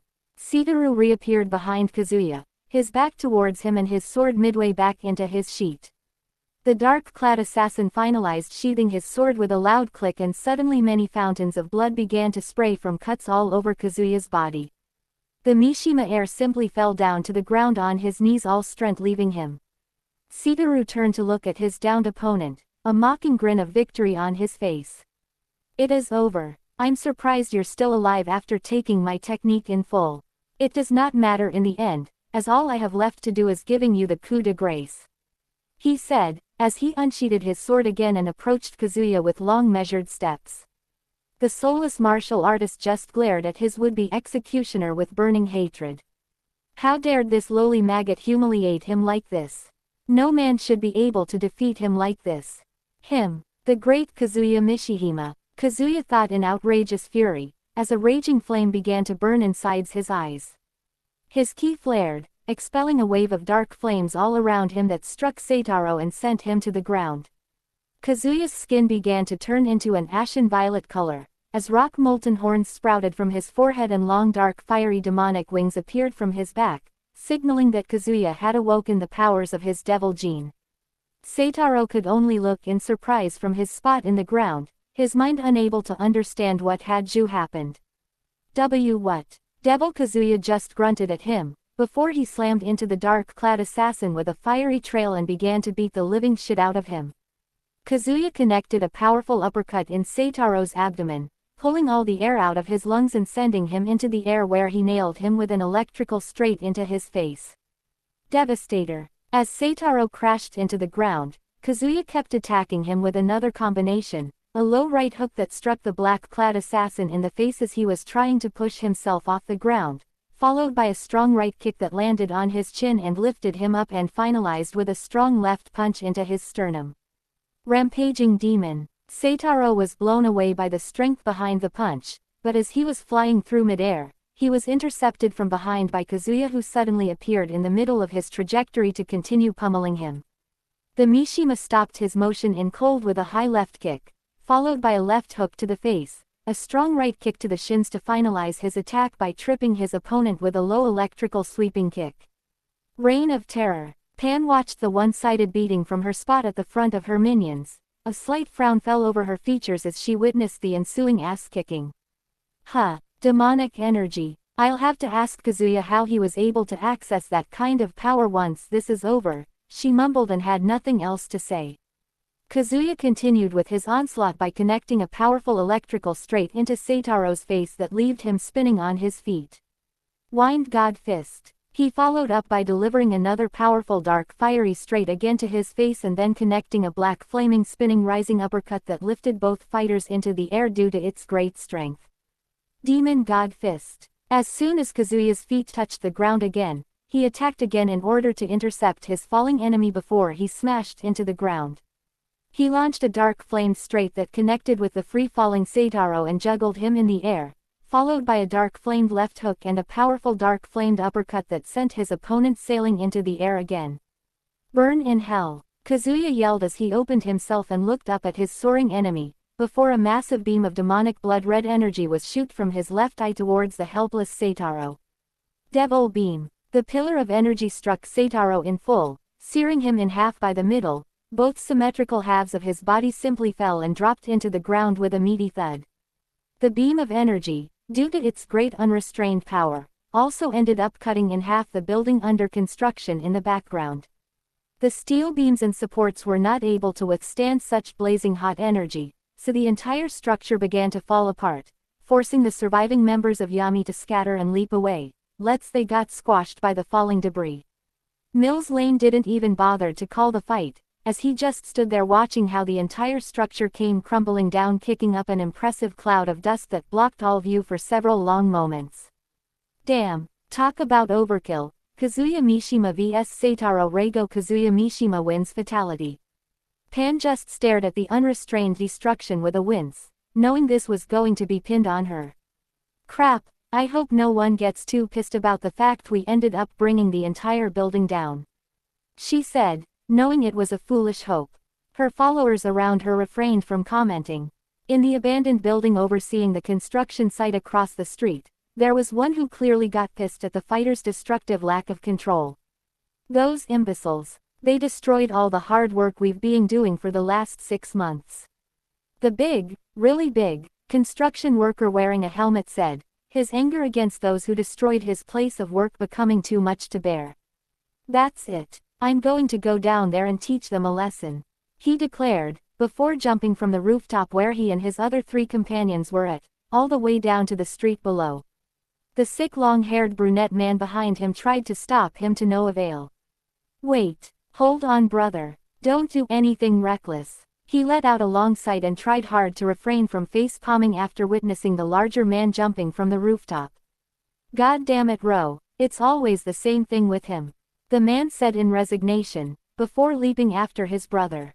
The other 2 remaining men simply watched the unfolding events impassively without making any move. The brunette office worker wearing glasses brought a hand up to fix his spectacles with his thumb and index before addressing his companion, the suit-wearing long-haired blonde man. Well then, it seems Ro it's making trouble again. Poor Toki, he always ends being dragged into our brothers' fights one way or another. We should go and lend them a hand, Shin, he said, before going after the other 2 men. The blonde man simply nodded in reply at his friend. As you say, Kenshiro. Ch11 Fall of Yami Round 4. Pan was simply standing there with her crew trying to discern how much it was going to cost her to fix all the damage brought by her minions. I mean seriously, an entire building. That was why she had decided to meet with the Yami leaders in an isolated construction site, to avoid these kinds of shits. Yet it seems her precautions were not enough, just great. She was pulled out of her musings by a sudden tremor that shook the ground so unexpectedly as to almost make some of the people present trip for being caught unaware. Everybody glanced towards the source of the tremor to discover a very ginormous muscled man walking towards the gathered fighters with a face that screamed bloody murder. A new challenger approaches. Who the hell are you? Pan asked with a frown, looking at the interloper. Me. Oh, no one, just the man in charge of the construction of the building you and your lackeys just blew up, the man said with dripping sarcasm. Pan had the decency of looking embarrassed at that declaration. She brought a hand up and face-palmed. "Aw fuck. Of course you are." She turned towards Kazuya and grumbled. "Goddammit Kazuya, couldn't you have toned it down a little? Now I have to deal with an unnecessary mess that I didn't want." Whatever response that was about to come forth was interrupted by the appearance of another man, a thin long-haired brunette man wearing robes of all things. "Brother. Ro, please, stop going around antagonizing other people," the man said as he put himself in front of the bigger man, Ro, to keep him in place and offered a bow to the alien girls group. "I'm sorry in behalf of my brother. Please forgive him, he tends to let his anger get the better of him." The man in question simply snorted. "HMMPH, Toki. If you weren't my brother, I would hurt you for daring to get in my way when I'm trying to teach some irresponsible maggots the meaning of respect." Ma Sugetsu was not in the mood to be dealing with interlopers. You should be on your way and stay out of this, boy. He mocked with a hint of disdain. You should not try to test the patience of a grandmaster. Who knows when it may run out and we decide to end you. Ro didn't like that comment, so he wordlessly approached the Chinese Kempo master and stared him down with an intimidating glare. I would like to see you try. The air around the two men suddenly grew heavy as the tension between them suddenly became pretty thick as to be easily noticeable to any casual observer. Sugetsu simply let out a rasped throaty laugh. Well, seems someone is pretty eager to die. Who am I to deny such wishes? Sugetsu says, before taking a step forward and slamming into Ro with thunderous strength as to push him several meters back, his feet dragging through the ground. Tetsuzan Shippoko. Despite the powerful attack, Ro remained on his feet even though the blow was strong enough to hurt him, making him glare at the Kempo Grandmaster. He quickly composed himself and gave then an arrogant smirk. It's that all. Let me show what a real attack looks like, he declared before pushing an arm forward as if making a palm strike. He was too far away for his attack to connect with his enemy, yet somehow a pressure was seen traveling through the air at great speed, catching the Kempo Grandmaster off guard before striking into him in full, blowing the bearded man away. Sugetsu struck the ground hard in pain. He rose back again clutching his side. His expression was one of shock as he didn't know how the other bigger man had struck him. Wow, what the hell was that? Hokudo Gosho Sha, Beido Gangjong Bo Iron Palm Wave Fei. It seems your confidence in your abilities is misplaced. A weakling like you should not go around making such empty boasts. Ro said with an arrogant smirk, making Sugetsu seethe in anger at the insult. Before the confrontation could escalate further, another voice interrupted the battle about to ensue. That it's enough, Ro. We shouldn't be making enemies where it is not needed. A short-haired brunette man wearing glasses said, as he walked into scene accompanied by a long-haired blonde man wearing a suit.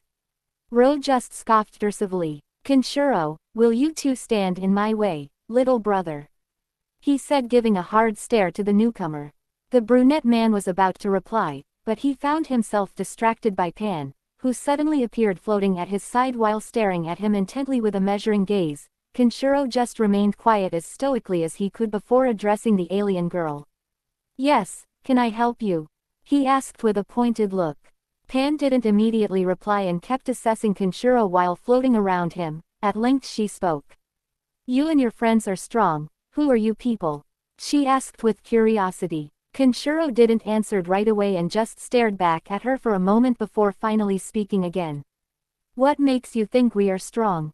He asked pointedly. The alien girl simply snorted at his question. Please, do not take me for an idiot. I am a member of an alien warrior race composed of battle-hardened fighters in its entirety. My kind has been sailing through the stars for centuries fighting against the most powerful opponents this universe has to offer. I am a direct descendant of the most renowned and mighty warriors known to my species, individuals so powerful that are thought to rival in strength our most iconic figures from our ancient legends. And I've been trained personally under them. I know strength when I see it and my senses tell me you're strong, Pan explained as she began to circle around Kenshiro as she kept floating in the air. I can tell you're suppressing most of your power, concealing the real heights of your strength just like the rest of your friends. But also, I can feel you are a special man. There's more to you than what meets the eye. It seems there is a more impressive power hidden within you. A strength just beneath the surface that it's biding its time waiting for the right moment to be released. Maybe you're not even aware yourself of the hidden depths lying inside you. But I can tell you this, you are a real warrior through and through, the kind that my race enjoys to fight against. Oh, how much would I like to fight against you, Pan said as she got on Kenshiro's face with a predatory smile. The glass-wearing man simply held her gaze without flinching, keeping any emotion from showing in his expression even though he was mildly disturbed that the short girl in front of him was able to do such a deep assessment of his true capabilities with only a glance. Their little standoff was broken by Pan turning around and giving her back to Kenshiro. Before she passed her hands behind her head and blew some air. But it's not enough, you're still not strong enough to face me and give me a decent challenge. Even if you are from the right breed of warrior, your power is still too low to hope to last more than a few seconds against me. You're probably the most powerful human I have encountered so far on my stay on this planet, and yet that is still nothing compared with my level. Sigh, what a pity, and here you are making my warrior's blood boil in all the right ways, she said as she floated away a few steps, then she turned towards Kenshiro again. I shall repeat my question and you better answer me this time, who are you people? Kenshiro just stood stiff for a moment considering the girl's words. Eventually he decided it would be best to answer Pan's question as to avoid an unnecessary conflict. He nodded and spoke. My name is Kenshiro Kasumi. These are my brothers, Ro and Toki, he said motioning to each man. Behind me is my best friend Shin, and what of your style? What is the name of the martial arts school you employ?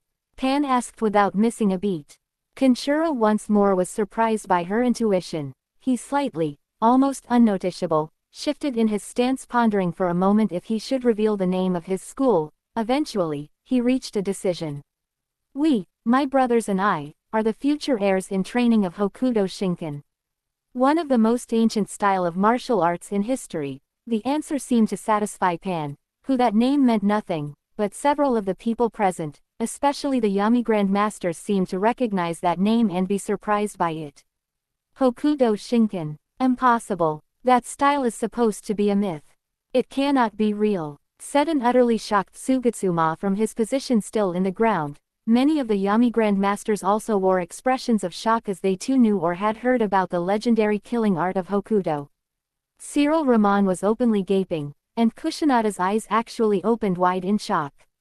Ishinsai turned his head towards the newcomers with curiosity. I take you know what he's talking about, Pan guessed turning towards Sugatsu. Well, and prompting him to speak. Legends tell of an assassination art created 2,000 years ago. An art so terrible and deadly that can destroy the body from within through the use of the opponent's pressure points. It has the reputation of never been defeated by any other art in history. Hokuto Shinken, the divine fist of the North Star. In the world of martial arts it is known as the ultimate killing technique, but how can it be that you three are disciples of this art? According to rumors, Hokuto Shinken can only have one successor per generation due to its deadliness, Sugatsu described still in a state of surprise. Kenshiro acknowledged his statement. That is true, but as I had said, my brothers and I are just simply potential successors still in training. The day has yet to come where we will be forced to battle each other for the mastership of Hokuto, he explained with small foreboding. I see, was Pan's simple reply. Ro just scoffed unconcernedly. There's no need to waste time in such an absurd confrontation. It is already clear who will become the next successor of Hokuto. He boasted, displaying his impressive physique. For I would not let anyone, not even you little brothers, from keeping me from achieving my goals. The brothers in question just turned to look at their elder sibling with stoic, penetrating gazes. Clearly there was some underlying tension between the three of them despite their fraternal relationship. Pan didn't care a gnat ass about that, however. Whatever, I am not interested in your family grudges. I've had my fair share of drama of that kind with my own family. Anyway, what about your friend? She inquired, turning towards the blonde man, Shin. I'm pretty sure the masters of Yami can also tell you about my brand of martial arts. For despite wanting to attain the supremacy of their own styles over all other schools, not even they dare to defy the superiority of Nanto so carelessly, the blonde man said with a hint of arrogance in his smile as he stretched the fingers of one of his hands in front of him, making his nails glint under the light of the sun. The Yami Grand Masters actually reared back a little at that revelation. Nanto Saiken, was heard being murmured with an equal amount of fear, respect and scorn. It seemed the members of Yami did truly know about the art practiced by the blonde man. In Kanto the Ryazanpaku masters were also astonished by the revelation of practitioners of both the most deadly styles of martial arts ever known in existence. By Kami, I thought it would ever come the day that I would be able to witness such legendary and terrible arts in action. To tell the truth, I'm feeling a little apprehensive about this, but at the same time, I cannot keep myself from looking away.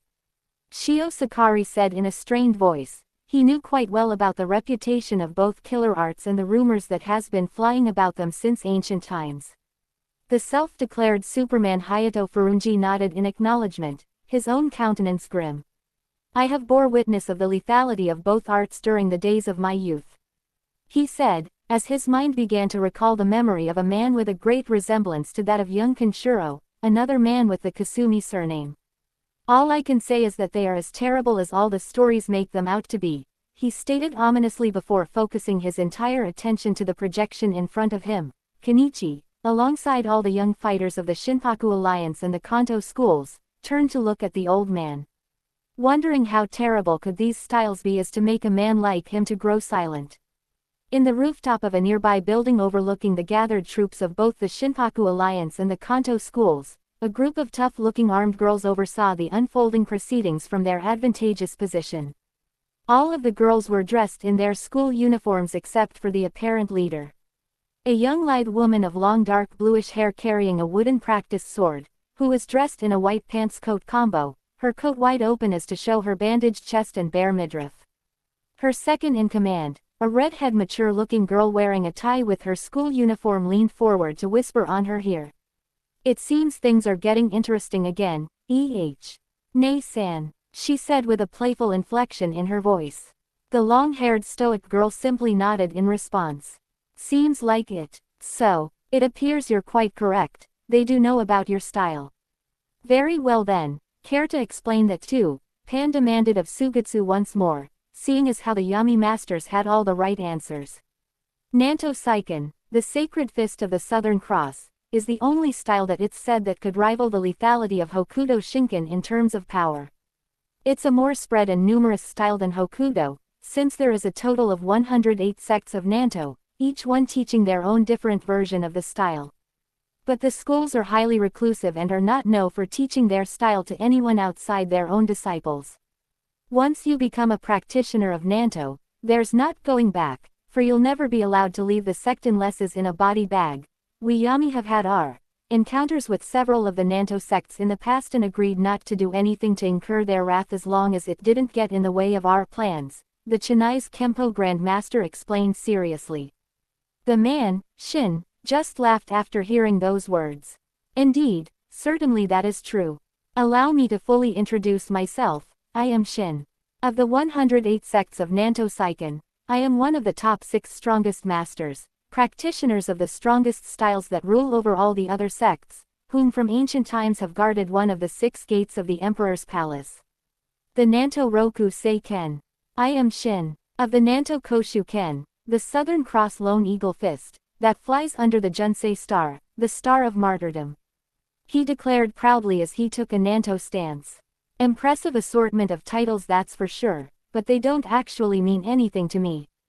Pan deadpanned in a dry tone, she then began to pace around with a smirk of amusement. There is only one way among my people to prove the worth of an individual, I'm sure you must have an idea of what I'm talking about. She said, turning back towards the newly arrived warriors. Since you all decided to getting involved with our business, it's only fair you should also participate in our fights. The question is, who will you all decide to fight against? My people, or Yami, or maybe you will take the most interest path and decide to face us both at the same time. Pan stated with a self-assured smile. Ro just smirked at her words, before he began to crack his knuckles. I don't mind having to fight, since that was my intention from the very beginning. At least this way I can rearrange the face of that worm for daring to insult me, he said darkly as he gazed towards Sugetsu with a terrifying stare. Now that's the spirit, Pan remarked. What about the rest of you? Would you two rise up to our challenge? She asked towards the rest of Ro's companions. Toki didn't answer immediately, as gazed over the field to measure every single one of the gathered warriors.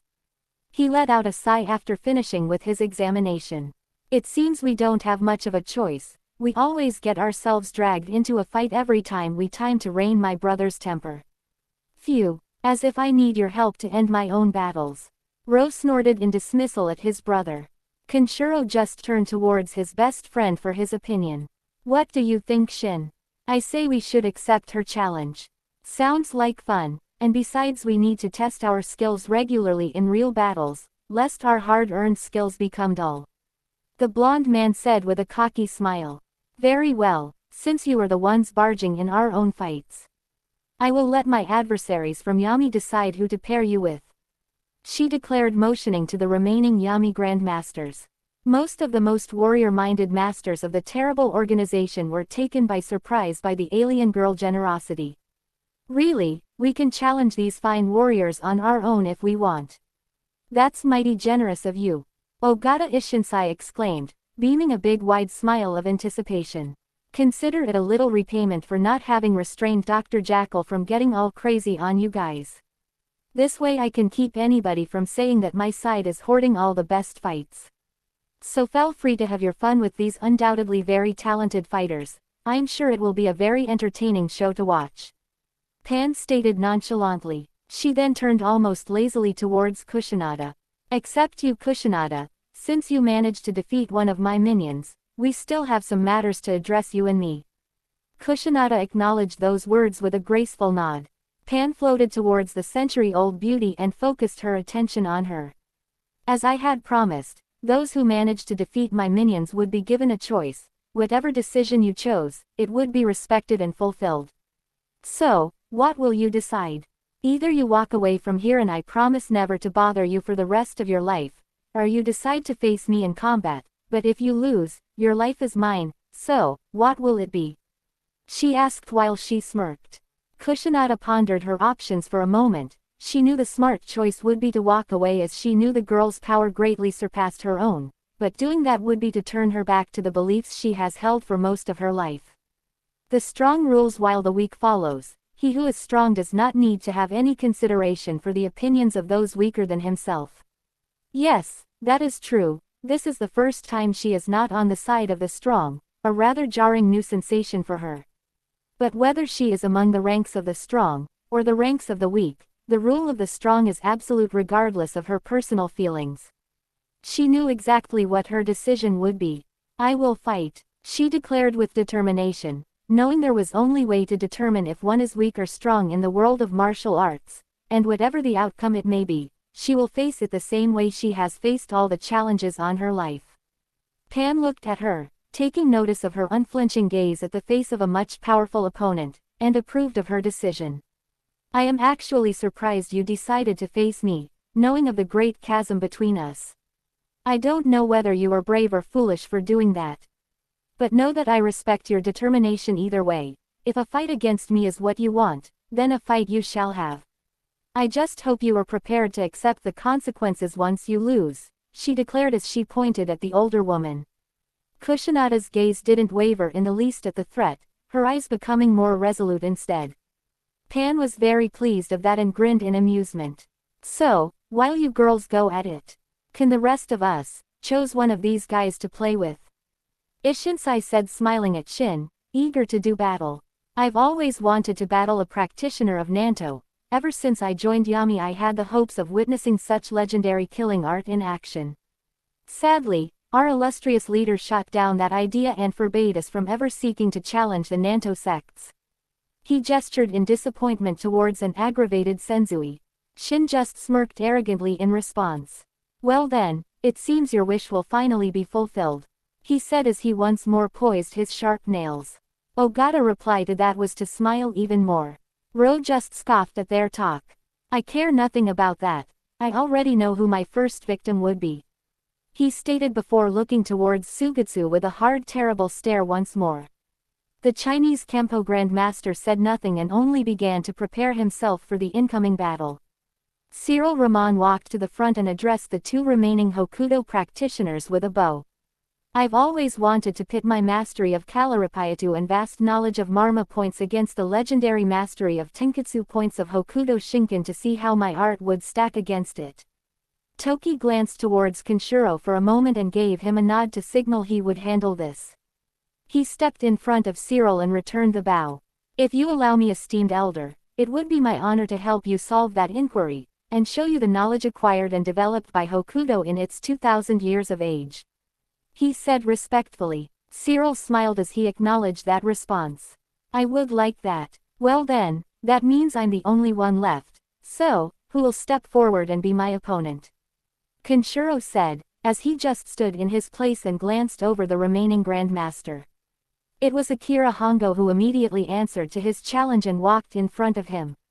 I too have heard about the stories surrounding Hokuto and can't deny that I have dreamed of someday facing such art in combat to pit my own mastery of karate against it. Was all the sunglasses-wearing Grandmaster said, as he matched Kenshiro's stoic gaze with one of his own.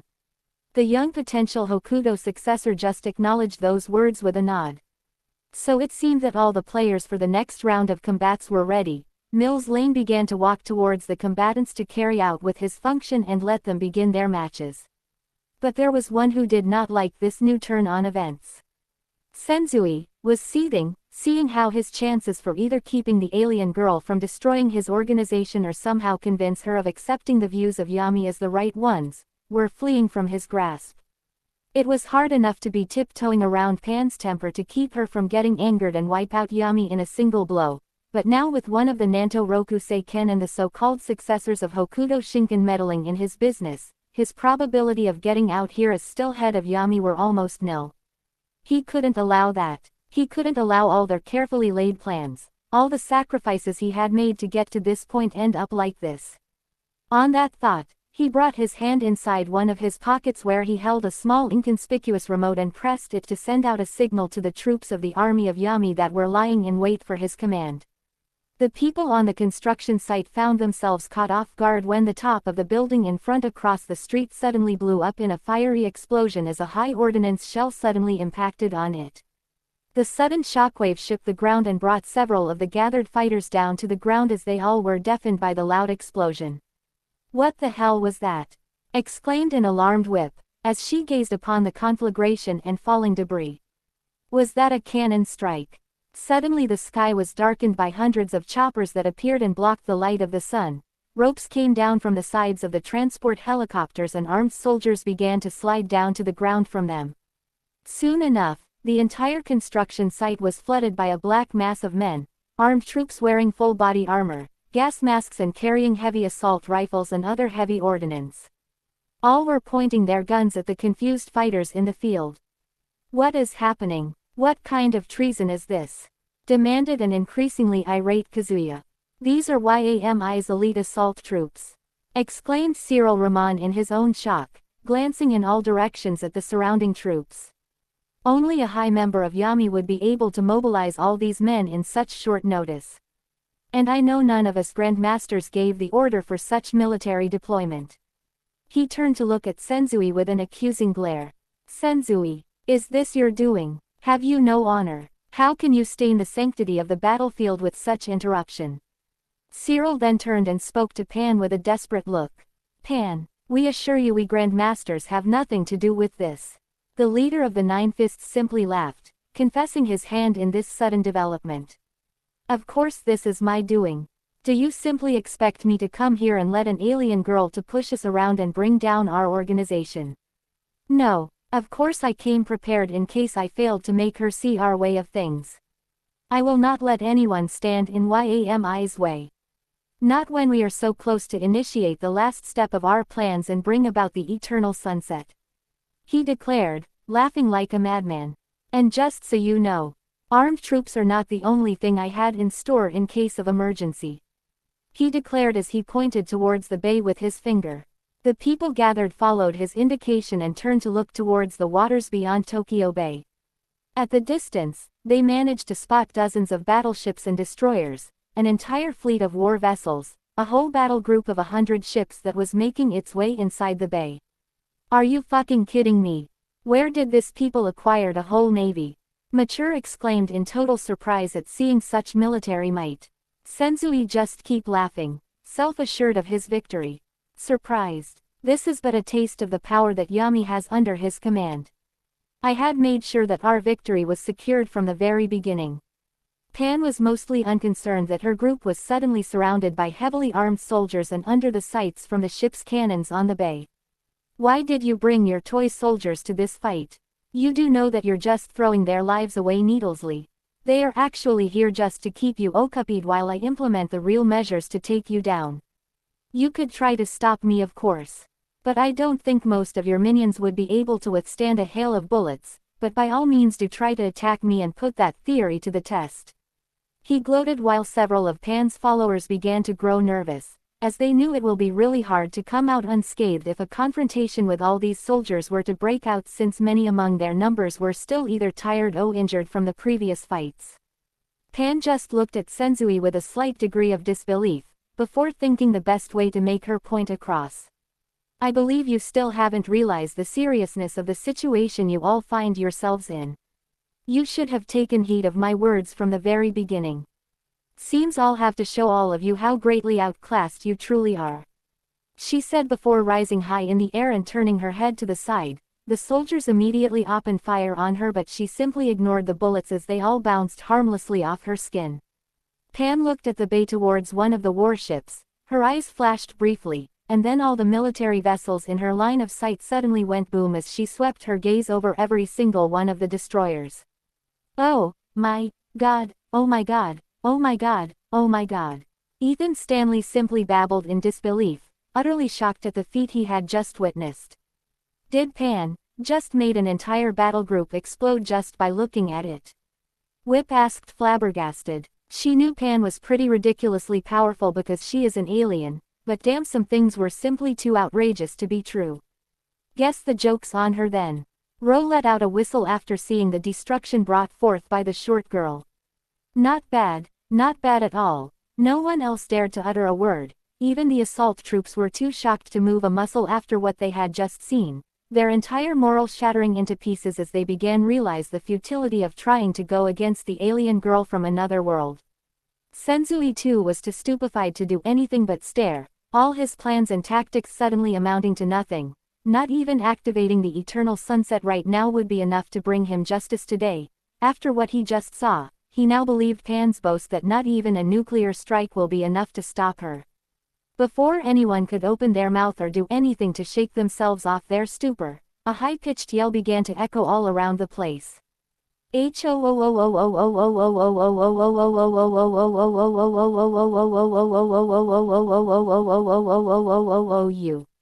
Out of nowhere, an entire line of soldiers turned stiff, as lines of light began to trace all around their bodies in a grid, before they were all sliced in hundreds of little pieces in a shower of blood, utterly freaking out everyone that was watching the sudden developments and sending the rest of the nearby soldiers into disarray. Yow! What the hell just happened? How all those soldiers did suddenly got shredded into ribbons! Exclaimed a flabbergasted Ethan Stanley, the people watching around the globe wondering the same as they shut back their hanging jaws. From among the bloody mist, a figure appeared, leaping into the air and landing in the middle of the recently shredded troops. It was a young good-looking man, of long dark teal hair, wearing jeans and a traveling multi-pocketed vest. Well then, it seems we have arrived just in time for the party, he said with an arrogant smile, the remaining soldiers around him rearing back in fear at his appearance. Shin seemed to recognize the newcomer as he addressed him with familiarity. Ah, Ray, seems you guys did receive my message after all. I had, though for a moment that wasn't the case when my call was sent into the voicemail. I assume the rest of the Nanto Roku Saiken should be arriving shortly. We are all already here.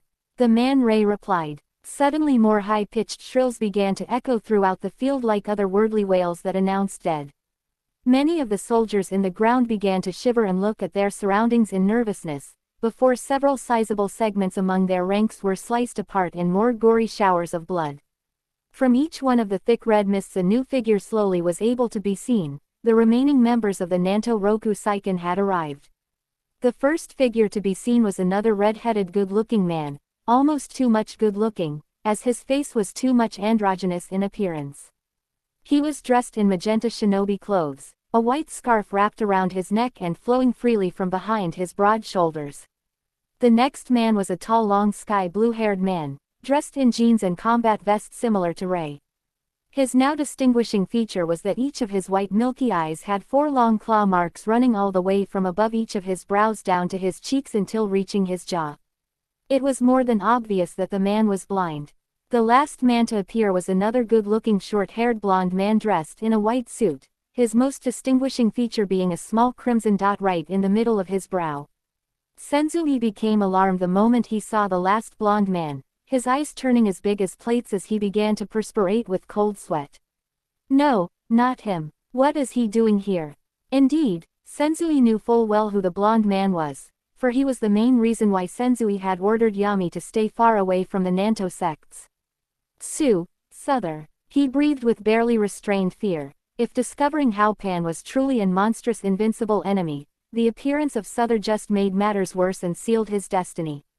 The man, Suther, let out a cruel chuckle as he gazed towards the nervous Senzui. Well, what do we have here? It seems Yami is still being quite the troublesome bother as always. How quaint, Senzui, are you still pretending that you and your little club are the top dogs that exist out there? I thought I had snapped you from those delusions years ago when you had the stupid idea of challenging the might of Nanto, do you remember?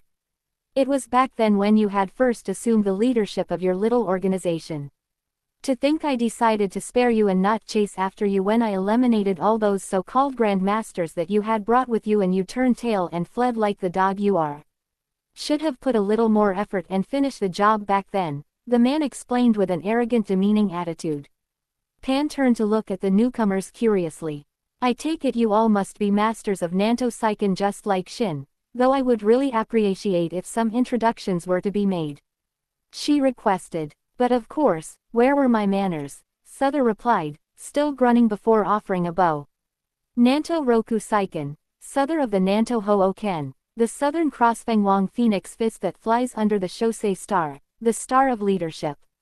The blond man said, assuming the only stance that existed in his style, the Tensho Jujiho, as he stood straight with his arms raised aloft at his sides. The next man to introduce himself was Rei. Nanto Roku Seiken, Rei of the Nanto Suchoken, the Southern Cross Waterbird Fist that flies under the Josei Star, the Star of Justice. He said, assuming a Nanto stance. Next came the tall blue-haired scar-faced blind man. Nanto Roku Seiken, Shu of the Nanto Hakuro Ken, the Southern Cross White Heron Fist that flies under the Jinsei Star, the Star of Benevolence. He declared, assuming a stance of his own. And finally, the long-haired red-headed man introduced himself. Nanto Roku Seiken, Yuta of the Nanto Kokuku Ken, the Southern Cross Flamingo Fist that flies under the Yosei Star, the Star of Enchantment. He declared with a carefree pose. Ah, so it seems we have the most powerful practitioners of this Nanto style gathered in here. What an interesting development. Pan mused out loud, intrigued by this new development. And apparently you are well acquainted with the leader of Yami. She hazarded a guess. The man Suther simply snorted. Bah, he is just a fool who thought he could force the Nanto sects into swearing loyalty to Yami and his so-called way of the killing fist. What would these maggots know about a true killing art, when the superiority of Nanto as one of the true assassination styles has remained undisputed for millennia? No, it's too soon. We weren't supposed to dare a direct confrontation against the Nanto sects, much less the entire Nanto Roku Seiken until after the Eternal Sunset had been implemented. Senzui rambled in his desperation, uncaringly on who might hear him. What was that? What does the Eternal Sunset has to do with facing the Nanto sects? Cyril Ramon inquired, having taken notice of that last comment.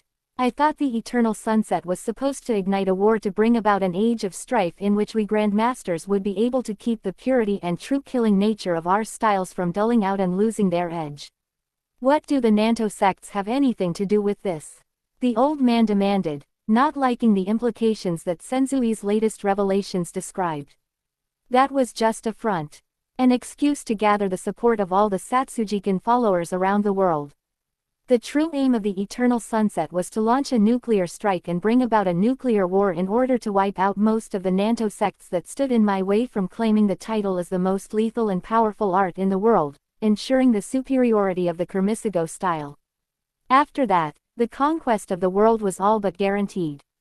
Senzui declared, to the shock of all, even that of his fellow Yami Grandmasters who had been unaware of the true nature of their organization master plan. What kind of treasonous way is that to claim the title of the strongest? How could you dare to call yourself that through the use of such cowardly tactics? Augur Jumsai demanded in outrage, not liking those means to achieve superiority over all other arts. I agree. The only way that exists to claim the title of the strongest martial art in existence is by putting your life on the line through the use of your own fists. To claim the title of the strongest without having it truly earned it through your own sweat and blood is an insult to all of our most sacred beliefs as followers of the Satsujikan. Akira Hongo declared, as he too didn't approve of such underhanded ways to conquer all other arts. Most of the others' grandmasters were of that view, even Ishinsai was appealed by that plan.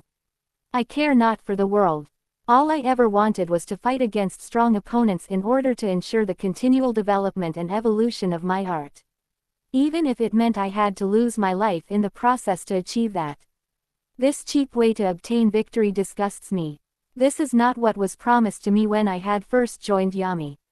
The lilac-haired fighter denounced, pointing accusingly at the one shadow of the 9 fists.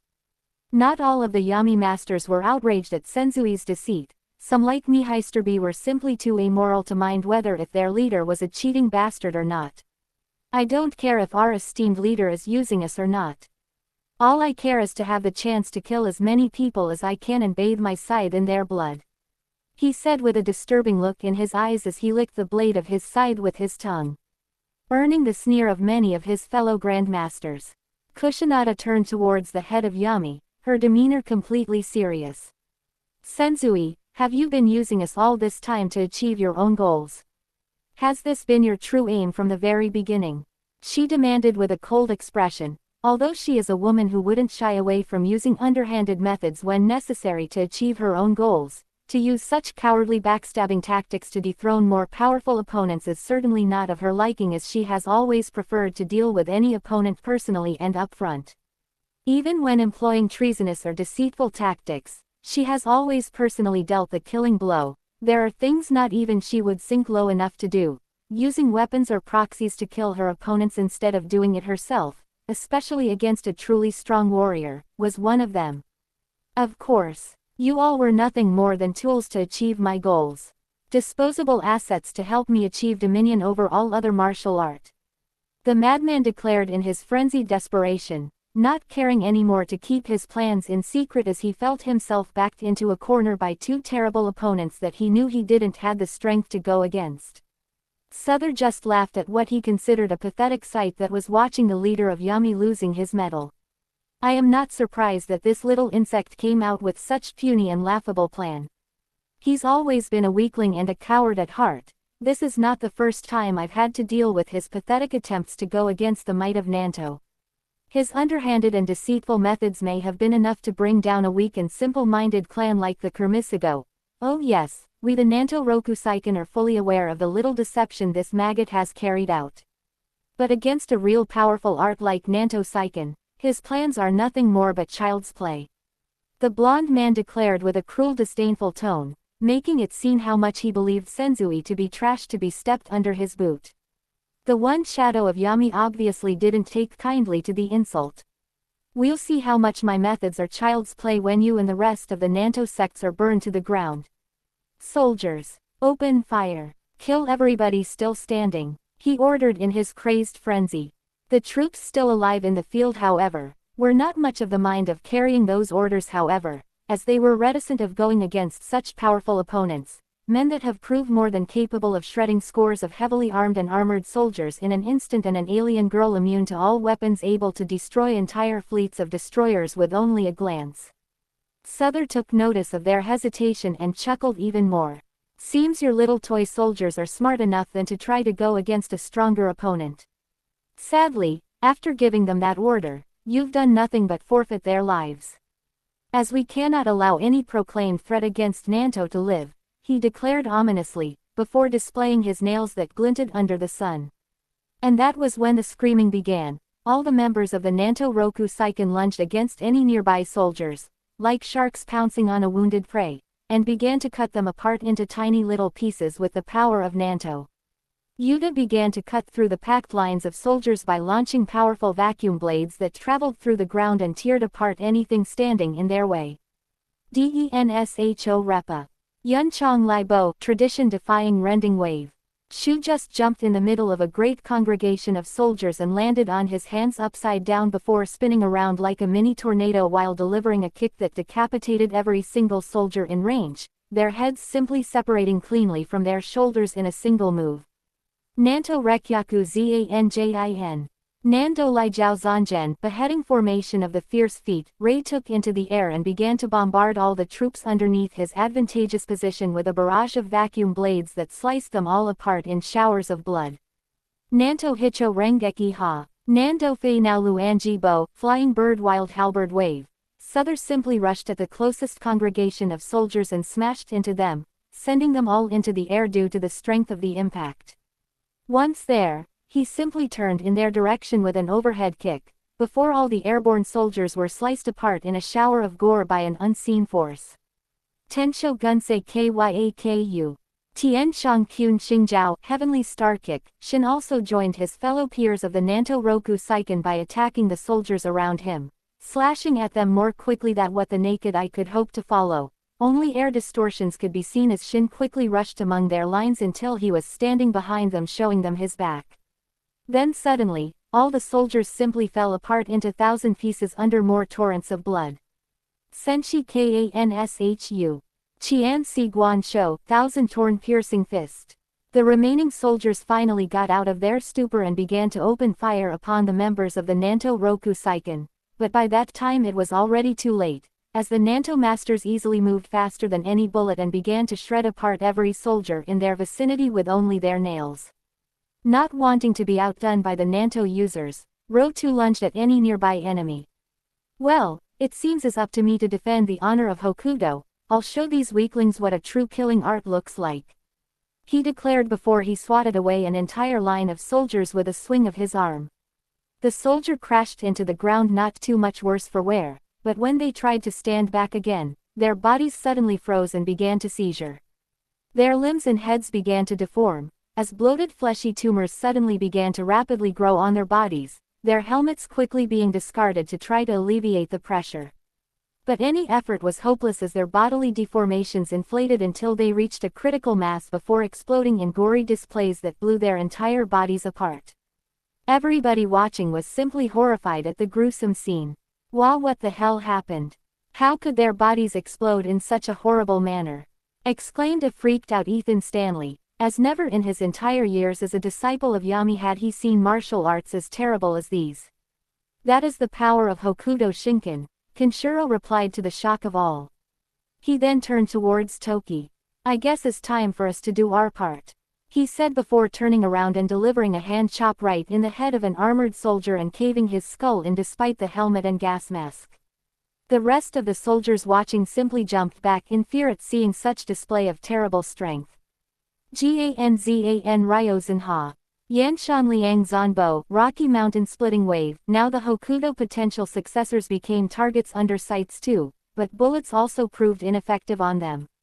Ro simply increased his ki, creating a deadly red aura around him that killed anyone that dared to get too close to him instantly, the soldiers falling victim under a terrible pressure before their bodies detonated into gory and grisly mists. He also turned towards any sizable enemy congregation that he could see and opened his hand towards them to send almost invisible pressure waves of Ki towards them, causing their bodies to convulse and explode as if he had touched them with a regular Hokuto technique. Toki rushed at his nearby attackers, evading all bullets easily, before going straight through their lines and touching their Kensai pressure points so quickly that everybody watching thought he wasn't doing anything. Once behind them, all soldiers simply let down their weapons as if staring into space, their heads hanging limply from their necks as moans of pleasure were heard escaping from their mouths. Suddenly their heads split by the middle and exploded, launching blood and brain matter everywhere. Hokuto Ujo Danjin Ken. Beidou Yu Qingduan Xuanquan, Sattva Swift Judgment Fist. Kenshiro simply attacked all the soldiers in his vicinity by launching a flurry of hundreds of punches in the span of seconds, hitting all enemies all over their bodies and keeping them unable to move due to the massive barrage of punches. Hata tata tata tata tata tata tata tata tata tata tata tata. Waka. Hokuto Hyakuretsu Ken. Beidou Bai Lai Quan, 100 Crack Fist. All the soldiers then began to contort and blow just like with the previous techniques before exploding in gruesome showers of blood. The rest of the people in the construction site didn't just simply stood idle while pandemonium was being unleashed. All the soldiers that turned and tried to shoot at Pan's followers found themselves being skewered by dozens of red scalpels as Dr. Jackal once more let his bloodlust run free as he slaughtered any soldier in his vicinity, uncaring of the bullets that impacted on his body as he slammed into their lines in full. Whip laid cover fire with her own weapons as Vice and Mature let their snake arms run free, Giru easily protecting the entire group with an energy bubble. The Yami masters were not idle either, as they too turned against the soldiers under Senzui command. Hongo, Cyril, Ishinsai, even Kushinada dealt with any troop in their way, as they were not going to let the one shadow of Yami interfere in their own businesses. Soon enough the entire regiments of soldiers that had locked up the site were decimated and left for dead in the ground. None survived, as anyone that tried to flee was quickly cut down by one of the many terrible fighters on the field. Through all this, Pan had simply stood unmoving on her spot, taking upon the slaughter happening all around her. Senzui was simply left gaping, terrified at seeing all of her plans turning to ashes. In Kanto, both student bodies were left in silence after witnessing the lethality of such terrible martial arts. So that is the power of Nanto and Hokuto, my god. They are truly monstrous arts. Sakari said, deeply shocked at the frightening display of techniques. Kenichi simply gazed at the projection, he too shaken by what he had just seen, but his determination remaining irresolute. I am still not strong enough, he whispered to himself. In the residence of the Norns, the three sisters plus Keiichi were also staring at the TV screen in disbelief. I never thought such monstrous arts existed in our world. I had heard rumors, but all this time I simply thought them to be a myth, a thing that could only happen in TV shows and movies. The young man said, deeply in shock. It seems there are many things we didn't know about humans, Erd said in an uncharacteristically serious demeanor, her two sisters still too much in shock to comment. In Niflheim, Hild was once more smiling broadly. I had forgotten how humans could be such wonderful creatures. It's been many centuries since I've seen such an entertaining show like this. I had thought many of these styles to have died out over the years. I'm glad to see they're still around, she said, pleased as she knocked back on her seat. Hegel was still too astonished to comment. In the basement of an abandoned building, another blonde woman with red markings on her face was watching the fights, accompanied by many rats wearing lab coats and sunglasses. Damn, that was freaky. These humans surely like to play rough, Mara said as she ate from a ramen cup. Up in heaven, in the Yggdrasil control room, the goddess in there simply could not believe what their eyes were seeing. Dear Kami-sama, how can it be that these humans are so powerful? Pirth asked, incredulous. She, like most goddesses, thought all humans to be weak, mundane creatures compared with her kind. Although they can be quite curious and interesting like Keiichi, she always thought them to be physically much frailer than her. She never expected that humans could become such monstrous and fearsome creatures like these people. While she and the other goddesses were still reeling in shock, Lind was still focused appraising these new styles. To her eyes they were the epitome of a true warrior art. At her side, Chrono was making her company, her little apprentice having too taken notice of the masterful precision of such arts. I've never seen or heard of such powerful techniques before. Have you know anything about the existence of these impressive arts, Lind-sama? She asked to her superior officer. Lind shook her head sideways in a negative, her eyes never leaving the screen. No, this is the first time I too have seen such masterful martial arts. They are wondrous, isn't it? She said as the yearning in her heart for battle kept growing. Back in the construction field, Pan simply oversaw the massacre around her and nodded. All right, now that all interruptions have been dealt with, we can continue and move on. Cyril Ramon turned at her with mild incredulity. To do what? Our own leader has betrayed us. The goals that we have fought for so hard all this time have turned out to be a lie. What can we possibly do in the face of these revelations? He asked, his mood turning sour a little. Why? But finish your fight, that's why. She said as if that explained everything. The people in the field simply gaped at her in disbelief. Well, this is where we going to stop for this week. To any of you who may think Senzui's plot in this story was pretty ridiculous, exaggerated and over the top, I only have one thing to say to you. Welcome to anime. Anyway, now we're going to move into more battles, Hokuto no Ken style, so expect much manliness to come in the next update. As always, leave a review and tell me what you think. CH12